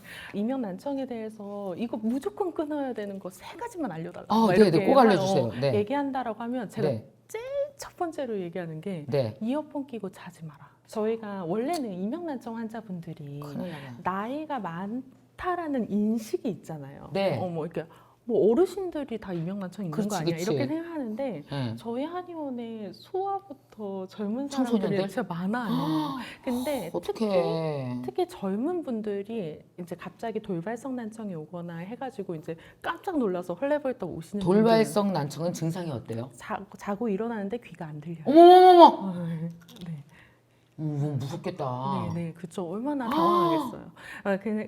그런 것으로 이제 저희 한의원에 찾아주시는 젊은 환자분들 어떻게 얘기하냐면 저 이어폰 끼고 자고 일어나는데 귀가 안 들려요.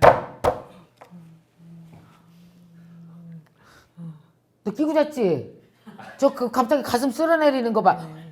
솔직히 피디님 말씀하세요. 끼고 주무셨죠? 근데 끼고 자진 않는데 항상 이제 작업하다 이어폰 끼고 있는 시간이 굉장히 많고 많지. 맞아요. 그러니까 편집하거나 이러면 들어야 되니까 직업적으로 PD들은 네, 엄청 맞아요. 오래 끼고 있거든요. 맞아요. 그래서 절대 자는 동안 이어폰 끼고 자지 마라.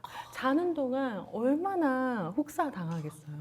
그렇죠? 그리고 두 번째는 내가 이제 우리가 나이가 들다 보면 이런 약물들을 많이 먹을 때가 있어요. 예를 들어 그냥 무심코 먹었던 뭐 진통제, 아니면 나 이거 염증 있어서 항생제 먹었는데, 아니면은 항암 치료 후에 항암제 이런 것들 중에 이독성 약물이라고 해서 청각을 직접적으로 독이 되는 약물들이 실제로 있어요. 그래서 만약에 내가 이런 약물들을 일상적으로 복용하는 사람이라고 하면 귀 건강을 위해서 이거 혹시 주치의 원장님께 가셔서 이거 혹시 이독성 약물이 들어있지 않은지 한번 확인해 보는 거. 이독성 약물. 이독성. 음, 네네. 한번 확인해 보는 거. 그리고 마지막 세 번째는 지하철 같은데. 지하철 소음이 보통 80데시벨 정도 돼요. 네, 지하철. 그래도 그쵸. 우리 좀 시끄럽잖아요.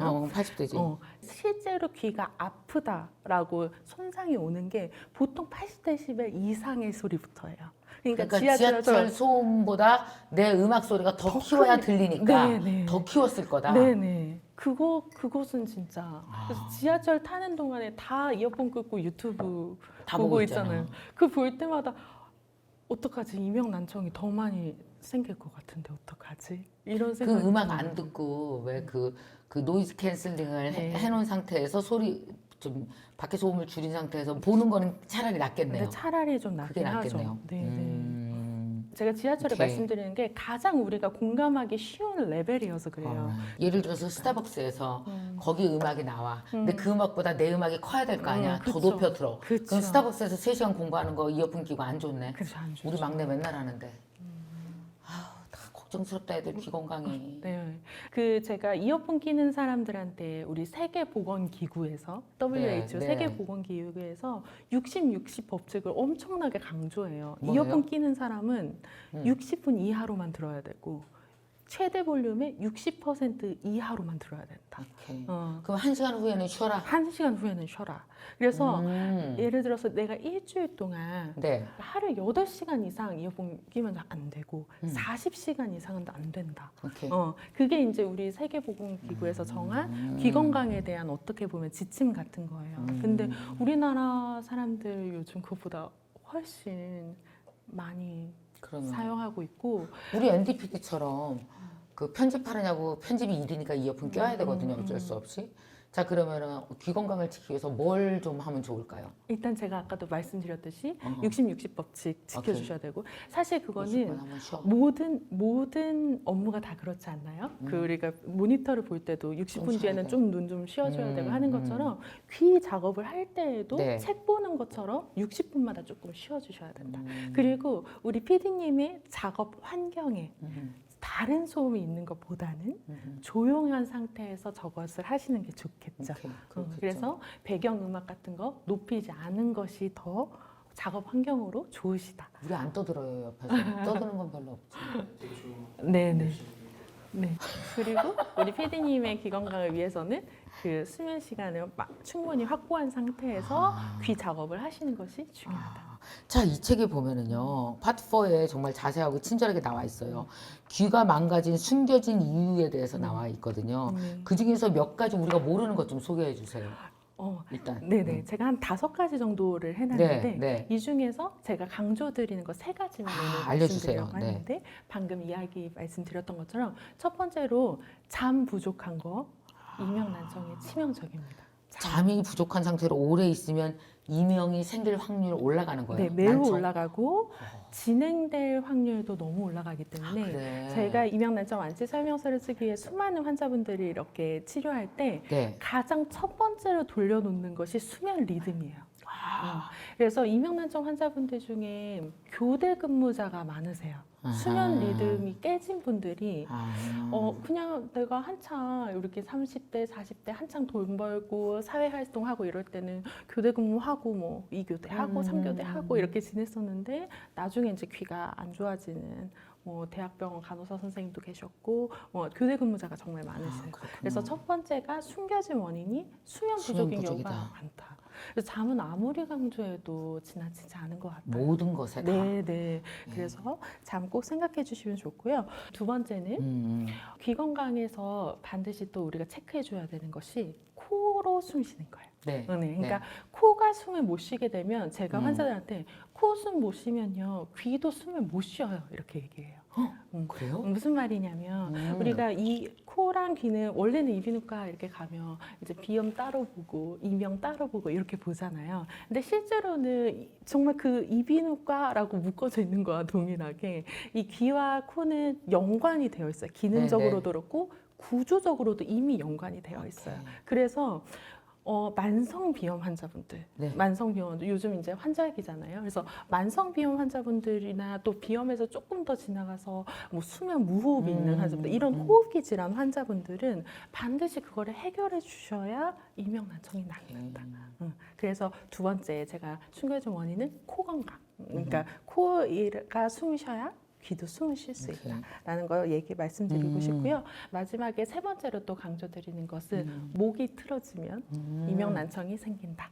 그래서 그럼 디스크 같은 거? 네, 디스크 환자 너무 많으시고요. 저는 이것을 그 환자분들한테 그렇게 설명드려요. 이 귀가 심장은 여기 있고 혈액은 모두 이 목을 통해 받고 있는데 그 여기가 어떻게 보면 내 귀가 여기 위에 있으면 밑에 이제 빌딩 위에 있는 거잖아요. 그렇지, 빌딩 그러면 있는 거. 사실은 이 목이 하나의 다 철근과 같은 역할을 해주고 그 철근 사이사이로 상하수도가 이렇게 나가고 있는데 그 목이 틀어진 것을 고치지 않고 귀를 고친다라는 것이 상당히 작은 부분일 수밖에 없다. 근데 우리가 목이 얘 따로 있나요? 절대 그렇지 않죠. 그렇죠. 척추가 다 이렇게 연결돼서 어디까지 연결되냐면 저 발까지 연결되잖아요. 근데 이제 그것보다 발은 너무 머니까 제가 조금 더 줄여서 말씀드리면 일단 기본적으로 골반 뼈에서부터 시작해서 쭉 올라가서 경추에 있게 되죠. 척추가 어떤 커브를 가질 때 목이 틀어져 있는 경우는 대부분 골반도 틀어져 있어요.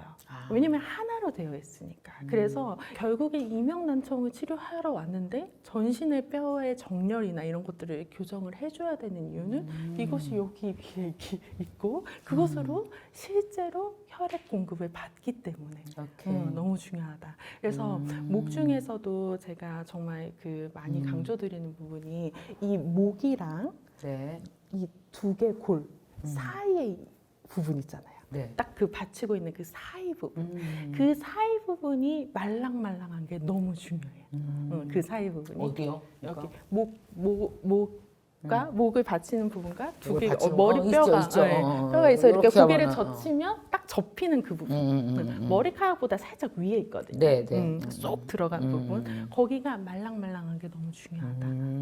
그래서 귀를 영향하고 있는 동맥과 신경이 거기를 이제 통과해서 들어가거든요. 그래서 거기가 말랑말랑한 게 중요해요. 그래서 이런 것들이 우리가 이명난청을 호전시키고 완화시키고 완치시키는 데 있어서 더 많이 강조가 돼야 되는 부분이 아닌가 이런 생각이 듭니다.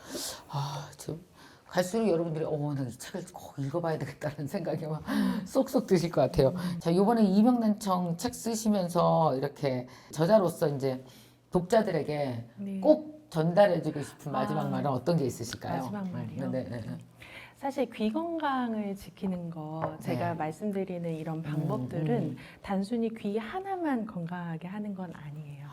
몸 전체를 건강하게 해서 결국 우리가 제가 귀에 대해서 되게 소중하다고 생각해서 자주 쓰는 말 중에 하나가 우리가 엄마 뱃속에 태아에 있을 때부터 가장 먼저 듣는 것이 청각이고 엄마 목소리 배 안에서 먼저 듣잖아요. 그리고 이 세상에 이제 삶이 끝날 때 임종시에도 마지막까지 남아있는 게 청각이거든요. 그래서 이 청각을 잘 지키는 것이 결국 나를 사랑하고 나를 지키는 그 일이기 때문에 그냥 불치라는 것에서만 이렇게 딱 포기하지 마시고 필요한 모든 것들을 조금 적극적으로 이렇게 사용하셔서 이제야 비로소 안정을 찾길 바랍니다. 네, 감사합니다. 그리고 정말 그 100세 시대에 우리 정말 눈 그러면 뭐 영양제도 많이 먹고 그런데 귀 뭘 해야 되는지도 모르겠고 지금 어둠 속을 헤매고 있었거든요. 맞아요. 여러분이 정말 우리 그 민예은 원장님이 정말 오랫동안 귀 환자들을 치료하면서 얻은 여러 가지의 인사이트, 생활 속에서 실천하셔야 될 것, 그리고 나이 먹으면 말씀하신 대로 매년 조금씩 안 좋아지면 이거 어디까지 가는 거지? 그 걱정은 좀 됐거든. 정말 수많은 제 또래 친구들이 그런 걱정을 하거든요. 이 책을 읽어보시고 여러분들이 정말 1차 희망을 찾는다. 그리고 할 수 있는 걸 한번 해본다. 그리고 그 기초 귀 건강을 위해서 내가 하고 있는 쓸데없는 것들 끊는다. 이런 몇 가지만 챙겨도 여러분 맞습니다. 귀 건강 챙기실 것 같아요. 이 책 이명난청 완치 설명서 꼭 읽어보시고 주위에 그 고생하시는 분들에게 꼭 책 소개해 주시면서 서로 도움 받았으면 좋겠습니다. 오늘 이 이명난청 이 책의 저희의 한 줄 평은 사랑한다면 포기하지 말자입니다. 정말 우리가 우리 남은 인생을 사랑한다면 제일 나쁜 게 지레 포기하는 것 같아요. 포기하지 마시기 바랍니다.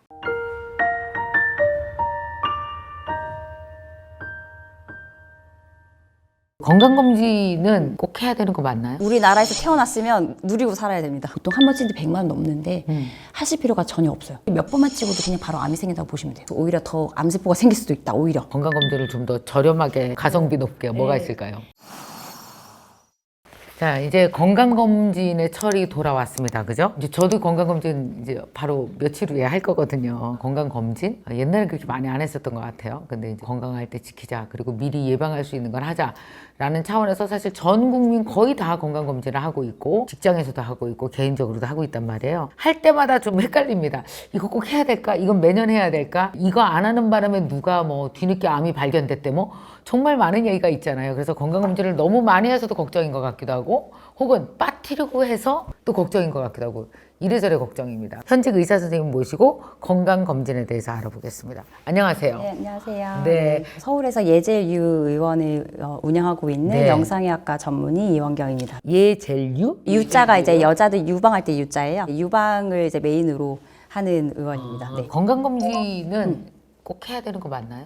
당연히 해야죠. 우리나라에서 태어났으면 누리고 살아야 됩니다. 누려야 될 네, 조건이다? 네. 전 세계에서 유례 없이 우리나라처럼 의료 수준이 뛰어나고 건강검진이 값싸고 질 좋은 걸 누릴 수 있는 나라는 저는 이제 대한민국이 거의 유일하지 않나 자부할 정도이기 때문에 태어났으면 누리고 살아야 돼요. 미국, 캐나다 쪽 사는 사람들 보니까 이거 건강검진 안 한다 그러더라고. 그리고 네. 아파야 병원을 맞아요. 가지 네, 네. 아프기 전에 뭘 가요. 검진하기 못 위해서는 가요. 비싸고 그래서 못 엄청나게 가요. 비싸거든요. 우리 국민들은 되게 개인적으로 저는 축복받지 않았나 이런 생각을 해요. 직장에서 의료보험 되면은 그 국가에서 늘 하라고 하는 거 나오지. 맞아요. 이미 건강보험료 내고 있는데 내가 그걸 안 받으면 내 손해죠. 그러니까 돈 날리는 거예요, 그게. 근데 나는 안 받는 사람들 심리가 궁금해요. 왜 안 받아요? 자기는 건강하다고 믿는 거 아닐까요? 어때? 까먹었다. 또 시간을 내서 또 가는 게 귀찮기도 하고. 그래 귀찮아서 그러는 것 같아. 아직 젊은 사람들은 아픈 데가 없으니까 괜찮겠지 맞아요. 그러고 네. 안 하는 것 같아. 건강검진을 통해서 이렇게 병을 예방한 사례들이 많이 있겠죠? 엄청나게 많죠. 오히려 이제 증상이 있을 때 오면은 쉽게 얘기해서 이제 암이었을 경우에 증상이 있을 때는 빨라도 이기는 되거든요. 근데 증상 없을 때 발견하는 건 다 연기 아니면 암 전 단계. 증상이 없고 내가 건강하다고 느낄 때 빨리 받으셔야 돼요. 건강검진의 진정한 의미는 말 그대로 건강검진이 아니고 사실 조기검진이에요. 그러니까 조기검진인데 사실은 저는 건강검진 더 좋아해요. 왜냐 건강할 때 받아라. 이게 오케이. 조기검진보다. 네. 그렇지. 그리고 연령대 혹은 남녀별로 조금 구분해서 이렇게 추가로 더 받으면 훨씬 좋다 하는 것만 좀 네. 꼽아주세요. 피 검사는 당연히 기본이에요. 네. 피 검사는 이제 나라에서 하라고 하는 거 있어요. 뭐 당 수치, 간 수치, 그다음에 고지혈증 수치, 콜레스테롤 네. 이런 거 다 기본으로 아마 그냥 선택을 하시면 될 거고 이게 연령대별로 하면은 먼저 이제 MZ 세대라고 요즘 젊은 분들 네, 젊은 20, 분들. 30대라고 해당하면은 제일 네. 발병률로 봤을 때는 갑상선이랑 유방이에요. 여자분들은 저희 의원에는 오히려 MZ 세대들이 되게 많이 오거든요. 아 그래요? 깨우친 분들은 더 열심히 와요. 20, 30대 분들이. 어... 그리고 되게 의외로 거기서 암 유방암 환자분들이 굉장히 많이 나오고 있고, 네 20, 30대가? 많아요. 네 저번 달에도 20대 분 있었고 이번에 30대 분 나왔고 되게 많아요. 왜냐면 그래요? 예를 들어서 유방암 같은 경우는 여자분들이 젊을 때부터 이거는 생리 시작하는 나이면 유방암이 다 위험이 있다고 보셔야 되거든요. 근데 유방암 같은 경우는 나라에서 만 40세부터 유방 엑스레이만 지원을 해줘요. 근데 엑스레이만 갖고는 빨리 발견 절대 못 하거든요. 아 그래요? 네, 그래서 초음파를 반드시 하셔야 돼요. 유방 초음파는. 보통은 요즘 10대도 많이 하고요. 왜냐면 10대들이 또 혹이 많이 생겨서 와요, 실제로. 근데 초음파는 되게 좋은 게 우리 인체에 해롭지가 않아요, 전혀. 네. 안전하기 때문에 얼마든지 하셔도 돼요. 그리고 초음파는 어느 병원을 가도 초음파를 안 해주는 병원이 없거든요. 근데 그래서 초음파는 갑상선 초음파랑 유방 초음파, 젊은 여자분들이라면 꼭 하셔야 되고, 아, 네. 갑상선은 근데 이제 한번 했을 때 정상 나왔다. 그러면 굳이 매년 챙겨서 하실 필요는 없어요. 이게 왜냐하면 갑상선은 혹이 생기는 것 자체가 또 생기더라도 되게 천천히 자라기 때문에 보통 한 2, 3년에 한 번씩 해도 괜찮고 네, 정상이었으면. 근데 유방은 뭐 그거를 다 불문하고 1년에 한 번씩. 근데 남자분들 같은 경우는 똑같이 갑상선 초음파. 네. 젊은 분들이도 남자들도 가족력 있으면 걸리거든요. 갑상선 암은. 그 다음에 이제 내시경 같은 경우는 보통은 이제 40세부터 뭐 하라고 되어 있긴 한데 저는 이제 개인적으로 예전에도 왜 젊은 분들도 위암 걸리면 진행이 진짜 빠르거든요. 네. 그래서 그런 것도 있고 가족력이 있으면 위 내시경도 되게 쉬워요. 별게 아니라서 20대도 한 번은 해보셔야 돼요. 예, 위 내시경. 우리나라 분들이 또 짜고 단고 맵고 이런 거 좋아하기 때문에 우리 위 세포들이 잘 이렇게 나쁘게 바뀌더라고요. 그런 걸 보면은 또 일단은 젊은 분들이 술도 많이 드시고 야식도 많이 하고 배달 음식 다 먹고 몸에 위에 안 좋은 거 다 하고 다니거든요. 그래서 왜 그거 은근히 있잖아. 왜 중국 음식 그 뭐지? 왜 죽게 매운 거? 탕후루요? 마라탕? 마라탕 이런 네. 거. 그러니까 그런 거 많이 드시고 일단은 인스턴트 많이 드셔가지고 위암을 거의 달고 사세요. 그래서 방참에 만성 위암이 되고 이게 또 위암으로 연결이 되니까 내시경도 젊은 분들은 꼭 하시길 추천드려요. 복부 초음파도 사실 하면 좋죠. 복부 초음파. 아 그건 뭐예요? 배에 젤리 발라가지고 네. 이게 초음파로 안에 장기를 다 보는 거예요. 내시경은 이제 우리가 말 그대로 우리가 이제 입에서부터 항문까지 그 장 있죠. 네. 장을 보는 게 내시경이라고 하면 초음파는 그걸 뺀 나머지를 봐요. 몸 안에 고형 장기라고 해서 실제로 이제 고형, 가스가 아닌 고형 장기, 간, 콩팥, 그다음에 쓸개, 네. 그다음 췌장 이런 것들 다 보는 게 초음파거든요. 네. 그러니까 복부 초음파도 인체에 안전하고 하기 때문에 굉장히 좋죠. 그래서 초음파 같은 경우는 저는 항상 말씀드리는 게 안전하고 비용이 되게 값싼 편에 속하기 때문에 1년에 한 번씩 하면 참 좋아요. 자주 해도 문제 없고 값도 싸기 때문에. 네, 근데 여기서 중요한 거는 초음파를 누구한테 받느냐가 또 되게 중요한 게 초음파는 되게 유일하게 다른 사진들은 왜 찍으면 그걸 객관적으로 사진이 탁 나오면 그거를 이제 분석을 하는 건데요. 초음파는 그거를 시행하는 사람 따라서 바뀌어요. 그때. 네, 그거를 그래서 실시간 진단이라고 하거든요. 아. 그러니까 그 사람이 어떤 사람한테 초음파를 받느냐에 따라서 그 사람의 운명이 갈린다고 보셔도 돼요. 그러니까 못하는 사람이 초음파를 받다. 간에 암이 있어도 그걸 놓칠 수가 있는 거죠. 근데 경험이 많은 의사가 받다. 아무리 초기라도 빨리 발견할 수가 있고. 영상의학과라는 그 과 자체가 초음파를 전공으로 해요. 그래서 저는 개인적으로 환자분들이 오시면 초음파를 받을 때 영상의학과 의사한테 받으셨어요? 하고 물어봐요. 그게 맞으면 저도 믿어요. 그분의 초음파 결과를. 그게 아니면은 저는 사실 말은 안 하는데 안 믿고 다시 제가 해드리죠. 내시경은 뭐 그 해당과 당연히 내과 전문의한테 받으시면 되고. 영상의학과 전문의한테 네. 초음파를 받는데 초음파 뭐 갑상선, 유방 뭐 이런 거 네. 받지만 또 이제 복부 초음파를 하게 되면은 간이라든지 다른 장기를 볼 수 있어요. 다 네. 볼 수 있으니까 이 장기 볼 때 그 뭐라 그러는 거죠? CT? 아, 네네, CT. PET? PET-요. 그건 뭐예요? PET-CT. PET-CT는 뭐예요? 비싸던데 이거는? 엄청 비싸죠. 근데 CT 자체는 사실 별로 요즘엔 좀 약간 보편해서 비싸진 않고요. 네. 펫CT는 PET-CT라고 해서 예전에는 펫이라고 있었어요, 먼저는. 근데 펫은 뭐냐면은 CT 기능이 없어가지고 네. 이게 동위원소를 이용해서 촬영을 하는 건데 보통은 큰 대학병원에 있어요. 그래서 네. 그거는 포도당이라는 거를 이제 원리를 이용해가지고 왜냐하면 우리 몸의 암세포들은 먹이가 포도당이거든요. 그래서 우리 몸에 암이 생기면 걔네들이 포도당을 막 섭취해서 자라요. 예를 들어서 암 환자가 있는데 설탕을 막 먹고 산다. 그럼 암이 더 빨리 자라요. 금식을 한 다음에 어쨌든 포도당 동위원소가 들어간 걸 마시고 그리고 나서 이제 그걸 업테이크라고 해요. 그 네. 섭취가 되는 거.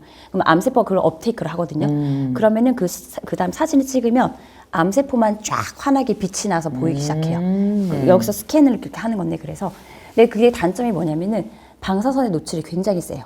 아, 세요? 네, 그래서 몸에 안 좋아요. 그러니까 이거는 쓸데없이 그냥 하시면 절대 안 돼요. 검진 목적으로 요즘에는 큰 검진 센터에서는 펫CT라고도 이거를 홍보를 해서 비싼 패키지에 넣어가지고 하라고 하거든요. 보통 한 번 찍는데 100만 원 넘는데 하실 필요가 전혀 없어요. 그거는 암 환자들, 암으로 진단 받으신 분들이 다른 곳에 전이가 됐나 안 됐나 체크용으로 하는 거지 절대로 건강하신 분이 쓸데없이 이거를 돈 들여서 하실 필요가 없고 방사선에 노출이 됨으로써 오히려 더 암세포가 생길 수도 있다. 오히려 왜냐하면 방사선을 많이 쬐면은 돌연변이 암세포가 생기거든요. 1년에 한 번도 많다. 많아요. PCT는 왜냐면은 미리시볼트라고 보통 하는데 그 방사선의 노출량을요. 네. 걔는 보통 거의 최대한 25미리시볼트까지 쐬는 거로 되어 있어요. 근데 우리가 자연에 1년에 이제 자연적으로 받는 쐬는 방사선의 양이 3미리시볼트 정도 되거든요. 네, 네. 흉부 X를 찍으면은 걔는 0.1미리시볼트예요. 되게 미약한데 PCT 같은 경우는 거의 최대 25까지 되니까 네. 예를 들어서 100미리시볼트를 쬐다 암이 생겨요. 보통. 그러니까 이게 패시트를 몇 번만 찍어도 그냥 바로 암이 생긴다고 보시면 돼요. 그러니까 이거는 쓸데없이 적게 찍으면 안 되고 암 환자들을 위해서 그때는 득과실을 따졌을때 패시트를 찍어야 되기 때문에 찍는 거거든요. 그렇지. 네, 그때는 찍는 게 맞아요. 근데 뭐 암도 아니야. 근데 뭐 굳이 찍을 필요 네, 없다. 하실 필요 없어요. 그럼 PCT만으로 잡아낼 수 있는 암이 따로 있어서 찍는 건 아니에요? 아니고 그냥 그러니까 홍보는 숨어져 있는 암을 다 찾아준다 막 이렇게 하는 거거든요. 예전엔 폐만 나왔고 그 CT를 결합을 해서 CT 기능이 더 들어간 PCT예요. 그러면은 CT처럼 온몸을 다 단면으로 일반 CT를 찍는 거 플러스 PCT까지 기능이 다 되어가지고 예를 들어서 얘는 이제 이게 포도당 같은 거를 암세포가 이제 섭취를 하는 거긴 한데 네. 정상 되게 대사가 빠른 세포도 그거를 섭취를 해요. 똑같이 걔도 똑같이 빛이 나서 보일 수가 있어요. 예를 들어 그렇구나. 콩팥 같은 경우 콩팥도 이게 우리 몸의 모든 걸 여과를 하는 기관이라서 걔도 같이 이제 업테이크를 섭취를 하는 거거든요. 그래서 그런 것 때문에 이게 잘못 보면 또 패시트를 찍고 콩팥에 이것도 뭔가 이상한데? 이럴 수가 있어요. 그러니까 쓸데없이 할 필요가 없다는 거예요, 일단. 그러네. 그다음 필요 없는 CT 검사가 저는 뇌 CT. 뇌이죠, 뇌. 브레인이라고 해서. 뇌 CT는 굳이 할 필요가 없어요. 뭐 머리가 아프고 이러면 괜히 찍어보라고 하거든요. 근데 사실 다 정상 많이 나와요. 그러니까 뇌 CT는 왜 찍냐면은 태어날 때부터 선천적으로 뭔가 기형이 있으신 분들이라든지 아니면 뇌 종양이 예전에 있어가지고 수술을 하셨던 분이라든지 이럴 경우 찍는 거지 단순 두통으로는 사실 뇌가 문제가 있지는 않아요 거의. 그러니까 뇌를 봤을 때는 CT를 봤을 때 얻을 수 있는 정보가 별로 없어요. 근데 뭐를 찍으면 좋냐? 뇌 MRA는 좋아요. MRA라고 해서 이거는 뇌 혈관을 보는 MRI거든요. 네. 뇌 MRI 플러스 엔지오그라피 해가지고 엔지오그라피가 혈관이거든요. 그래서 뇌 MRA는 뇌 MRI 플러스 혈관 조영술이라고 해서 뇌 혈관을 보기 때문에 은근 유용한 게 왜냐하면 이거는 나도 모르고 사는 환자분들이 있어요. 뇌 동맥류가 나도 모르게 갖고 있으면 이거는 시한폭탄이기 때문에 네. 뇌 동맥류가 혈압이 또 있는 분이 뇌 동맥류가 있다. 이게 꽈리가 터진 이게 있는 거예요. 혈관이 막 부풀어 오른 거라서 갑자기 혈압이 갑자기 빵 오르는 이벤트가 생기면 팡 터져버려. 그러면 이제 뇌출혈이 와가지고 거의 그냥 즉사할 수도 있는 그런 위험한 거기 때문에 뇌 MRA는 뇌 혈관은 괜찮으신지 한번 확인하는 건 되게 좋고요. 대신에 뇌 MRI는 별로예요. 이것도 말 그대로 뇌를 보는 건데요. 사실 얻을 수 있는 정보가 굳이 뇌 종양이 있지 않은 이상 뭐 갑자기 시야가 눈이 안 보이고 뭐 그런 증상이 나타나다 그거면은 뇌 종양이 뭐가 있다는 소리이기 때문에 찍는 게 맞는데 건강 검진으로 증상도 없는데 찍으실 필요는 없어요. 그래서 그런 뇌 CT, 뇌 MRI는 별로 저는 권고드리진 않고 그다음에 그거랑 더불어서 CT를 보통 찍으려고 할 때 네. 어깨나 뭐 척추 CT, 뭐 척추 MRI를 또 찍으라고 하는 데가 있어요. 검진 프로그램에. 그것도 별로. 왜냐하면 증상이 없는데 굳이 척추 CT를 찍으실 필요가 없어요. 방사선에 노출만 될 뿐이지 그거는 진짜 증상이 있을 때 정형외과 가셔가지고 정형외과 의사가 하라고 할 때 찍는 거지 가만히 계시는데 검진 목적으로 하실 필요는 없어요. 네. 이런 것들이 다 또 가격도 비싼 걸 거 아니에요? 비싸요. 뇌 CT도 뭐 10만 원씩 받고 척추 CT도 디스크 보려고 찍는 네. 건데 증상 없는데 굳이 찍을 필요 없어요. 네. 아 그리고 제가 또 하나 비추드리는 게 초음파는 다 좋다고 했지만 심장 초음파도 별로 저는 추천드리진 않아요. 심장 초음파 아, 빵빵 왜요? 뛰는 심장. 정말 큰 수술 앞두고 계신 분들은 하셔도 되거든요. 네. 전신 마취가 들어갔을 때 심장에 무리가 있을까봐 그거를 보는 용도로는 괜찮은데 내가 지금 멀쩡히 잘 살고 있는데 굳이 심장 초음파를 볼 이유가 없는 게 심장 초음파는 뭘 보는 거냐면은 그 심장이 4개의 방으로 돼 있어요. 네. 그래서 심방과 심실이라고 되어 있는데 그것들이 잘 뛰는지 기능을 보는 검사거든요. 심방과 심실을 연결하는 판막. 판막을 보는 건 심초음파가 되게 좋거든요. 근데 그거 말고는 네. 심장 초음파는 딴 거는 정보가 없어요. 어렸을 때 심장에 선천성 기형이 있다든지 네. 판막에 이상이 있으셨던 분 그런 분들은 괜찮은데 그게 아니면 굳이 할 필요 없어요. 우리 왜 장기들 중에서 쭉 가장 그 암 발생률이 높은 것들을 한번 보면은 한국인들 위암이 많고요. 간암, 뭐 폐암 이 모든 것들이 다 어떻게 뭘로 진단하고 있어요? 흔한 거 위암은 위내시경으로 하시면 되고요. 간암은 간암은 초음파, 네. 폐암은? 폐암은 펫시티입니다. 네. 근데 이제 펫시티 같은 경우도 고위험군에 한해서 2019년부터 나라에서 지정을 해줬어요. 국가암 검진으로 들어왔어요. 네. 그래서 고위험군 즉 30감년이라고 해서 담배를 되게 많이 피우신 분들 보통 이 감년이 뭐냐면은 그러니까 곱하기로 보시면 돼요. 30갑을 1년 동안 네. 그러니까 폈다 그러면 30감년 곱하기 해가지고 아니면은 뭐 10년 동안 했다 그럼 10 곱하기 3 해서 어쨌든 30감년으로 했을 때 그 이상 담배를 피신 분들은 고위험군에 해당되기 때문에 네. 저설량 펫시티라고 그걸 찍게 해주는데 그렇게 하면 이제 폐암 같은 걸 미리 검진을 해서 걸러낼 수 있다. 그래서 폐 같은 경우는 CT만 진단할 수 있어요. 그럼 아까 펫시티랑 저설량 펫시티랑 또 달라요? 달라요. 펫시티는 PET 시티고 펫시티는 제가 말한 거는 한글로 폐. 그거 왜 우리 췌장은 네. 나와요? 췌장은 이제 초음파로 그 초음파로? 봐야 돼요. 네. 나와요? 나오죠. 근데 왜 이렇게 발견이 잘 안 돼요? 왜냐면은 이제 초음파를 해보시면 아는데 네. 척추뼈 있잖아요. 네, 척추뼈랑 거의 1cm 차이로 딱 붙어 있어요. 그래서 되게 뒤에 있어요.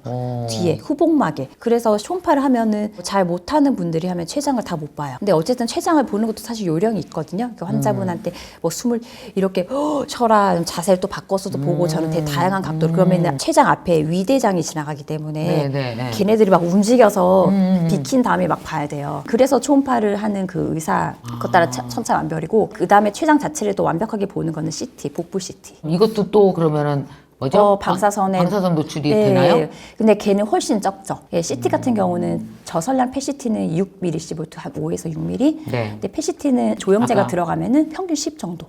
예, 10mC여가지고 이것도 한 번 찍는다고 그게 그렇게 막 몸에 무리가 가진 않아요. 예, 10mC 정도면은 복부 CT는 네. 아까 제일 방사선 노출이 많은 거지 PET 네, CT군요. PET CT는 25까지 되고 25까지 되고. 그리고 솔직히 우리가 비행기 타고 다니잖아요. 근데 비행기를 타도 방사선 다 쬐는 거예요, 우리가. 그래요? 예, 그래서 뭐 예를 들어서 우리나라에서 미국까지 갔다, 뉴욕까지 갔다 그러면은 네. 흉부 엑스레이 보통 한 5장, 6장 찍는 거 편도 그 정도로 보셔야 돼요. 그러니까 그 정도로 이게 다 우리가 몸에 눈에 안 보이지만 다 우리가 받고 있는 거죠. 그러니까 비행기도 되게 많이 타고 다니면 방사선을 많이 쬐고 있는 그런 효과가 있어서 어쨌든 그런 걸 다 따지고 살면은 우리가 살기 힘들어요. 복부 CT는 그래서 한 번쯤은 괜찮아요. 근데 그걸 굳이 자주 찍을 필요는 없어요. 이것도 매년 할 필요는 없어. 매년 할 필요 없어요. 복부 초음파를 하고 위 대장 내시경을 했다. 그러면은 CT가 굳이 필요 없긴 한데요. 의사가 아닌 분도 초음파를 하거든요, 우리나라는요. 그렇기 때문에 그걸 좀 봤을 때 따졌을 때 CT까지 좀 찍어보고 정상이 났다. 그러면 굳이 복부 CT도 매년 찍으실 필요는 없고 한 2, 3년에 한 번씩. 대신에 초음파는 매년 해야죠. 초음파가 더 가볍게 몸에 무리 그렇죠. 없이 잘 네. 잡아낼 수 있는 네. 부분에 네. 무조건 CT를 찍으면 좋은 줄 알았더니 또 그건 또 아니야. 절대 아니죠. 네. 득과실을 꼭 따지셔야 돼요.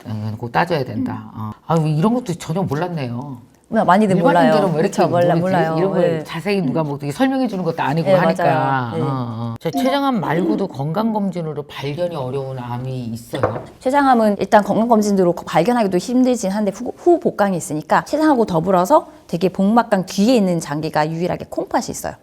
네, 콩팥도 발견하기 힘들어요. 그래서 등짝으로 보는 것도 해요. 등짝으로. 근데 췌장은 뼈 바로 앞에 있어서 등으로 보기는 힘들어요. 아하. 그러니까 어떻게 해요? 할 수 없이 증상이 있어야지 가나? 아니요. 우연히 초음파로 발견 다 해요. 네, 초음파로. 네. 왜냐면은 국가에서 보장을 해주는 그 5대암들은 한마디로 표적 질환이라고 해서 많은 사람들이 걸리고 흔한 질병이면서 조기 발견이 가능하고 그다음에 무증상 기간이 또 있어야 되고 그다음 치료가 또 가능해야 되고 그런 조건이 다 있어야 돼요. 걸렸을 경우에 사회에 큰 영향이 있을 때 이런 것들이 추려서 위암, 대장암, 간암 이렇게 하는 건데요. 네. 나머지 췌장암, 콩팥암 이런 애들은 빈도수 자체가 너무 적어요. 그래서 나라에서 그것까지 보장을 못 해줘요. 아, 오케이. 그러니까 그건 내가 알아서 해야 돼요. 그러니까 내가 알아서 하는 방법은 초음파. 제일 간단한 거는 복부 초음파고요. 복부 초음파. 네, 그거랑 이제 초음파 플러스 복부 CT인데 아까 말했듯이 복부 CT는 자주 하실 필요는 없고 가끔씩 이렇게 해보시면 되는 거고. 그다음에 뭐 난소암 같은 것도 있는데 난소암도 드물거든요. 난소암 같은 경우도 여자분들이라면은 유방암과 같이 호르몬에 좌우되는 암이기도 해서 난소암도 초음파. 이거는 부인과 가셔가지고 초음파로 진단하실 수 있는 거예요. 이것도 나라에서 보장 안 해주죠. 안 해주죠. 네. 그래도 뭐 안 해준다고 그럴 거 없이 뭐 그만큼 해주는 것만 해도 다행이니까. 맞아요, 나머지는 맞아요. 네. 그러니까 결국은 초음파를 자주 하는 게 좋네. 네, 맞아요. 초음파가 제일 가성비 좋아요. 우리 제일 하기 싫은 거부터 네. 제일 하기 싫은 걸 물어보겠습니다. 대장 내시경 너무 하기 싫잖아요. 네. 전날부터 아주 죽어 화장실 막 수십 번 가고. 근데 요즘 약 되게 잘 나오는데. 옛날 같지 않아요? 네. 저는 작년에도 했거든요. 옛날에는 막 1.5리터 막 3병씩 마셔야 되잖아요. 죽을 뻔했잖아요. 저도 진짜 예전에 10년 전에 했을 땐 진짜 힘들었거든요. 요새는 알약으로 나가지고요. 네. 타이레놀 크기 알약 사이즈가 있어요. 비급여긴 해요. 가격이 좀 몇만 원 하긴 하는데 그 알약을 한 6알인가? 뭐 하여튼 얼마 안 돼요. 그 알약을만 먹고 물만 한 1.5리터 정도 같이 마셔주면은 그냥 다 이제 전처치가 되는 거여가지고 연지만큼 막 어쨌든 흘리잖아요. 다 싸야 되잖아. 그쵸. 그쵸. 중요한 거. 근데 그렇게 하면 약간 깨끗하게 안 보인다고 하지 말라고 하시는 분들도 계시더라고요. 저는 했는데 깨끗이 다 전처치 다 잘 됐고요. 말 그대로 싸는 건 똑같아요. 나오는 건 똑같은데 왜냐면 환자분들이 그 화장실 가는 거야 그래도 하는데 마시는 거로 진짜 괴로워요. 힘들거든. 너무 힘들어요. 저도 옛날에 해봐서 이만한 거 3개 먹었어요. 역하잖아요. 맛도 되게 역하고. 그러니까. 예, 근데 그렇지 않아요. 코 막고 먹고 막 예. 이랬다니까. 근데 이제 알약이랑 같이 그 역한 물을 안 먹고 그냥 생수를 마시는 거니까 그 대장 내시경도 나라에서 보조는 안 해주지만 분별 자멸 반응 검사에서 나오면 해주긴 하는데 그게 아니면은 사실은 이제 정상인들은 5년에 한 번씩 하라고 돼 있거든요. 네, 맞아요. 5년에 네. 한 번 하라고. 5년에 한 번이고 대장 항문학회에서도 135 법칙이라고 해서 정상에는 5년에 한 번씩 해도 충분하다. 왜냐면 선종에서 대장 암으로 가기까지 한 10년 걸린다고 되어 있거든요. 그래서 저는 그냥 안전을 위해서 3년에서 5년 사이에 한 번쯤 하시라고 정상인들은 말씀드리고 근데 대장 항문학회에서는 3년 주기로 하는 거는 기존에 선종이 있었던 분들, 용종이 있었던 분들 그런 분들은 3년 주기로 하라고 되어 있고 네. 그다음에 고위험군 있어요. 그거는 유전병이라든지 정말로 가족력이 너무 많으신 분들은 1년에 한 번씩 하라고 되어 있어요. 예. 근데 정상이면 5년마다 하셔도 돼요. 근데 저는 그냥 개인적으로 3년마다 해요. 나라에서 의무로 받으라고 하는 건강검진이 있고 네. 또 이제 사비로 진행하는 개인으로 하는 건강검진이 있고 당연히 이제 비싼 거는 나라에서 안 해주긴 해요. 그러니까 그래도 우리나라에서 되게 잘 해주는 게 거의 5대암이라고 들어보셨을 거예요. 네, 그래서 네. 위, 대장, 간암, 그다음에 유방암, 그다음에 자궁경부암 이렇게까지 해서 보통 기본적인 검사를 나라에서 해주고 있는데 나이별로 좀 다르거든요. 네. 대장은 내시경 안 해주고 있고 나라에서 네. 위내시경은 이제 해주고 있고요. 40세부터 대장은 이제 자멸 반응 검사라고 뭐 종이를 줘요. 네. 그럼 그거를 이제 변을 보고 종이 떨어뜨려가지고 종이 색깔이 변하면 뭐 피가 나온가 이 소리거든요. 근데 이제 암이 걸리면 이제 피가 검출이 되니까 눈에 보이지 않는 피가 그럼 그걸 보고 대장 내시경을 이제 나라에서 또 해줘요. 근데 사실 그거 자체가 약간 웃긴 게 저는 자멸 반응 검사에서 나오는 것 자체가 암이 상당히 진행된 거거든요. 그러니까 대장 내시경은 내 돈 주고 하는 게 낫고요. 이것도 몇 살부터 하는 게 좋아요? 나라에서 말하는 거 50세인데요. 요새는 젊은 대장암도 되게 많아요. 실제로 제 친구 사촌 오빠가 27살에 걸리셨거든요. 가족도 없었어요.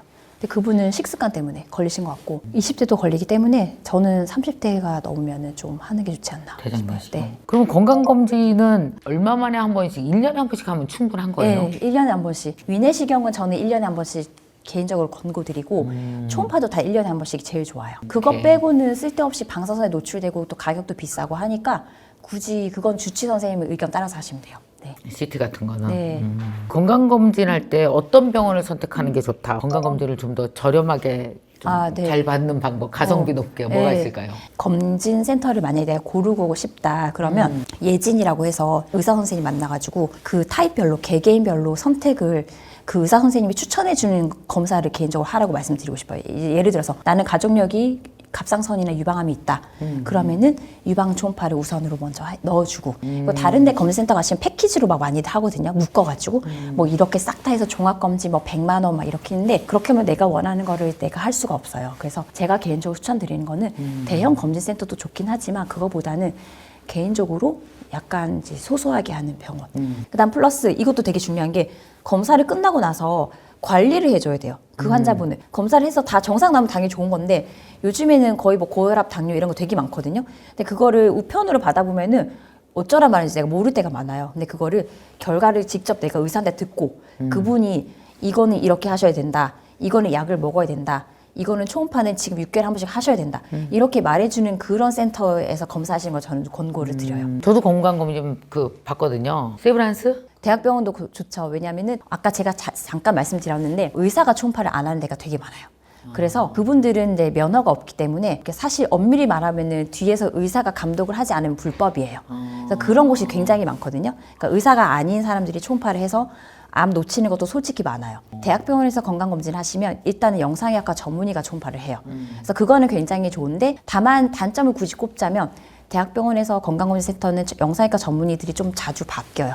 바뀌기 때문에 예전에 했던 기록이 당연히 남아있긴 한데 같은 의사분이 좀 해주면은 이거를 정말 추적 관찰을 잘 해줄 수가 있는데 바뀌면은 이게 조금 약간 산만해지는 그런 게 있고요. 그 다음에 검진 결과를 대학병원마다 다르긴 하지만 어쨌든 그 한 분 한 분 맞춤형으로 해주는 거는 조금 힘들 수가 있어요. 그래서 만약에 저는 검진을 받으신다 하면은 대학병원 검진센터가 차라리 낫다고 말씀을 드리고 싶고 그게 아니면은 개인 병원에서 주치 선생님과 영상의학과 전문의랑 내과 의사가 조금 상주하고 있는 한 의사 3, 4인, 3에서 5인 정도 그런 곳에서 정말 특화된 건강검진 이렇게 받으시는 것도 굉장히 좋다고 상의해 생각해요. 가면서 네, 뭣도 모르고 그냥 훅 네. 그 체크리스트 하듯이 쑥 네. 하고 지나가는 맞아요. 거. 그리고 나서 그냥 전화도 안 주니까 그냥 우편물로 날라오고 그건 뭐 끝이니까. 아무 소용 없다 이거지. 그거 아니면 받아보니까. 차라리 내가 평소에 어디 초음파를 하러 영상학과 의원을 다니고 있다. 그럼 그 선생님한테 물어보는 거예요. 저는 제 환자들한테 말해주거든요.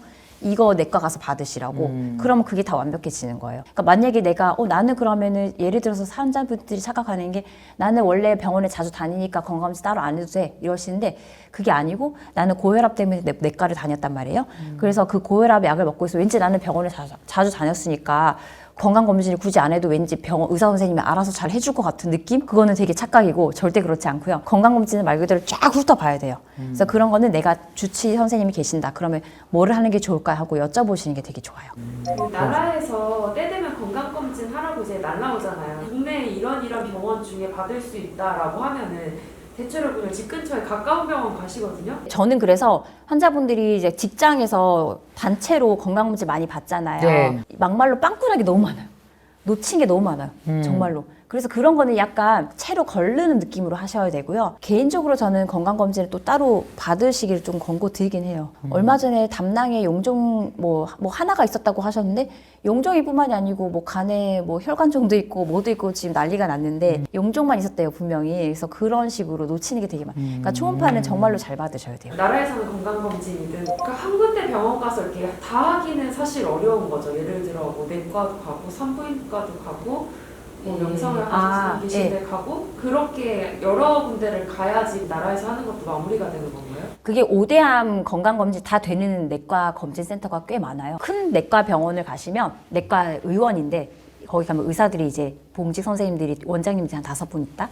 그러면 내시경도 다 되고 영상외과 원장님도 계신다. 그럼 초음파도 다 되고 산부인과 선생님도 계신 분도 있어요. 그런 데는 자궁 경부암 검사. 근데 자궁 경부암 검사는 사실 고도의 스킬을 요하지 않아요. 그래서 산부인과 의사가 꼭 아니라도 다 할 수 있어요. 여자 의사라면 대부분 자궁 경부암 검사는 다 할 수 있게 훈련을 받고 졸업을 해요. 의대를. 그런 것까지 다 하면 다 가능해요. 그러니까 저는 말씀드리고 싶은 거는 내시경은 당연히 내과 의사들이 다 하거든요. 약간 경험이 많은 소화기 내과를 전공을 하신 내과 선생님께 받으셔라. 그렇게 말씀드리고 플러스 초음파를 할 때면 이제 조금 따지셔가지고 내가 지금 받는 게 영상외과 전문의가 맞는지 그것만 좀 확인하고 가시면 요즘 인터넷 다 잘 돼 있으니까 병원 검색하셔서 의료진 프로필 다 보면 나와요. 이분이 초음파를 하는지 전화를 해서도 물어봐야 돼요.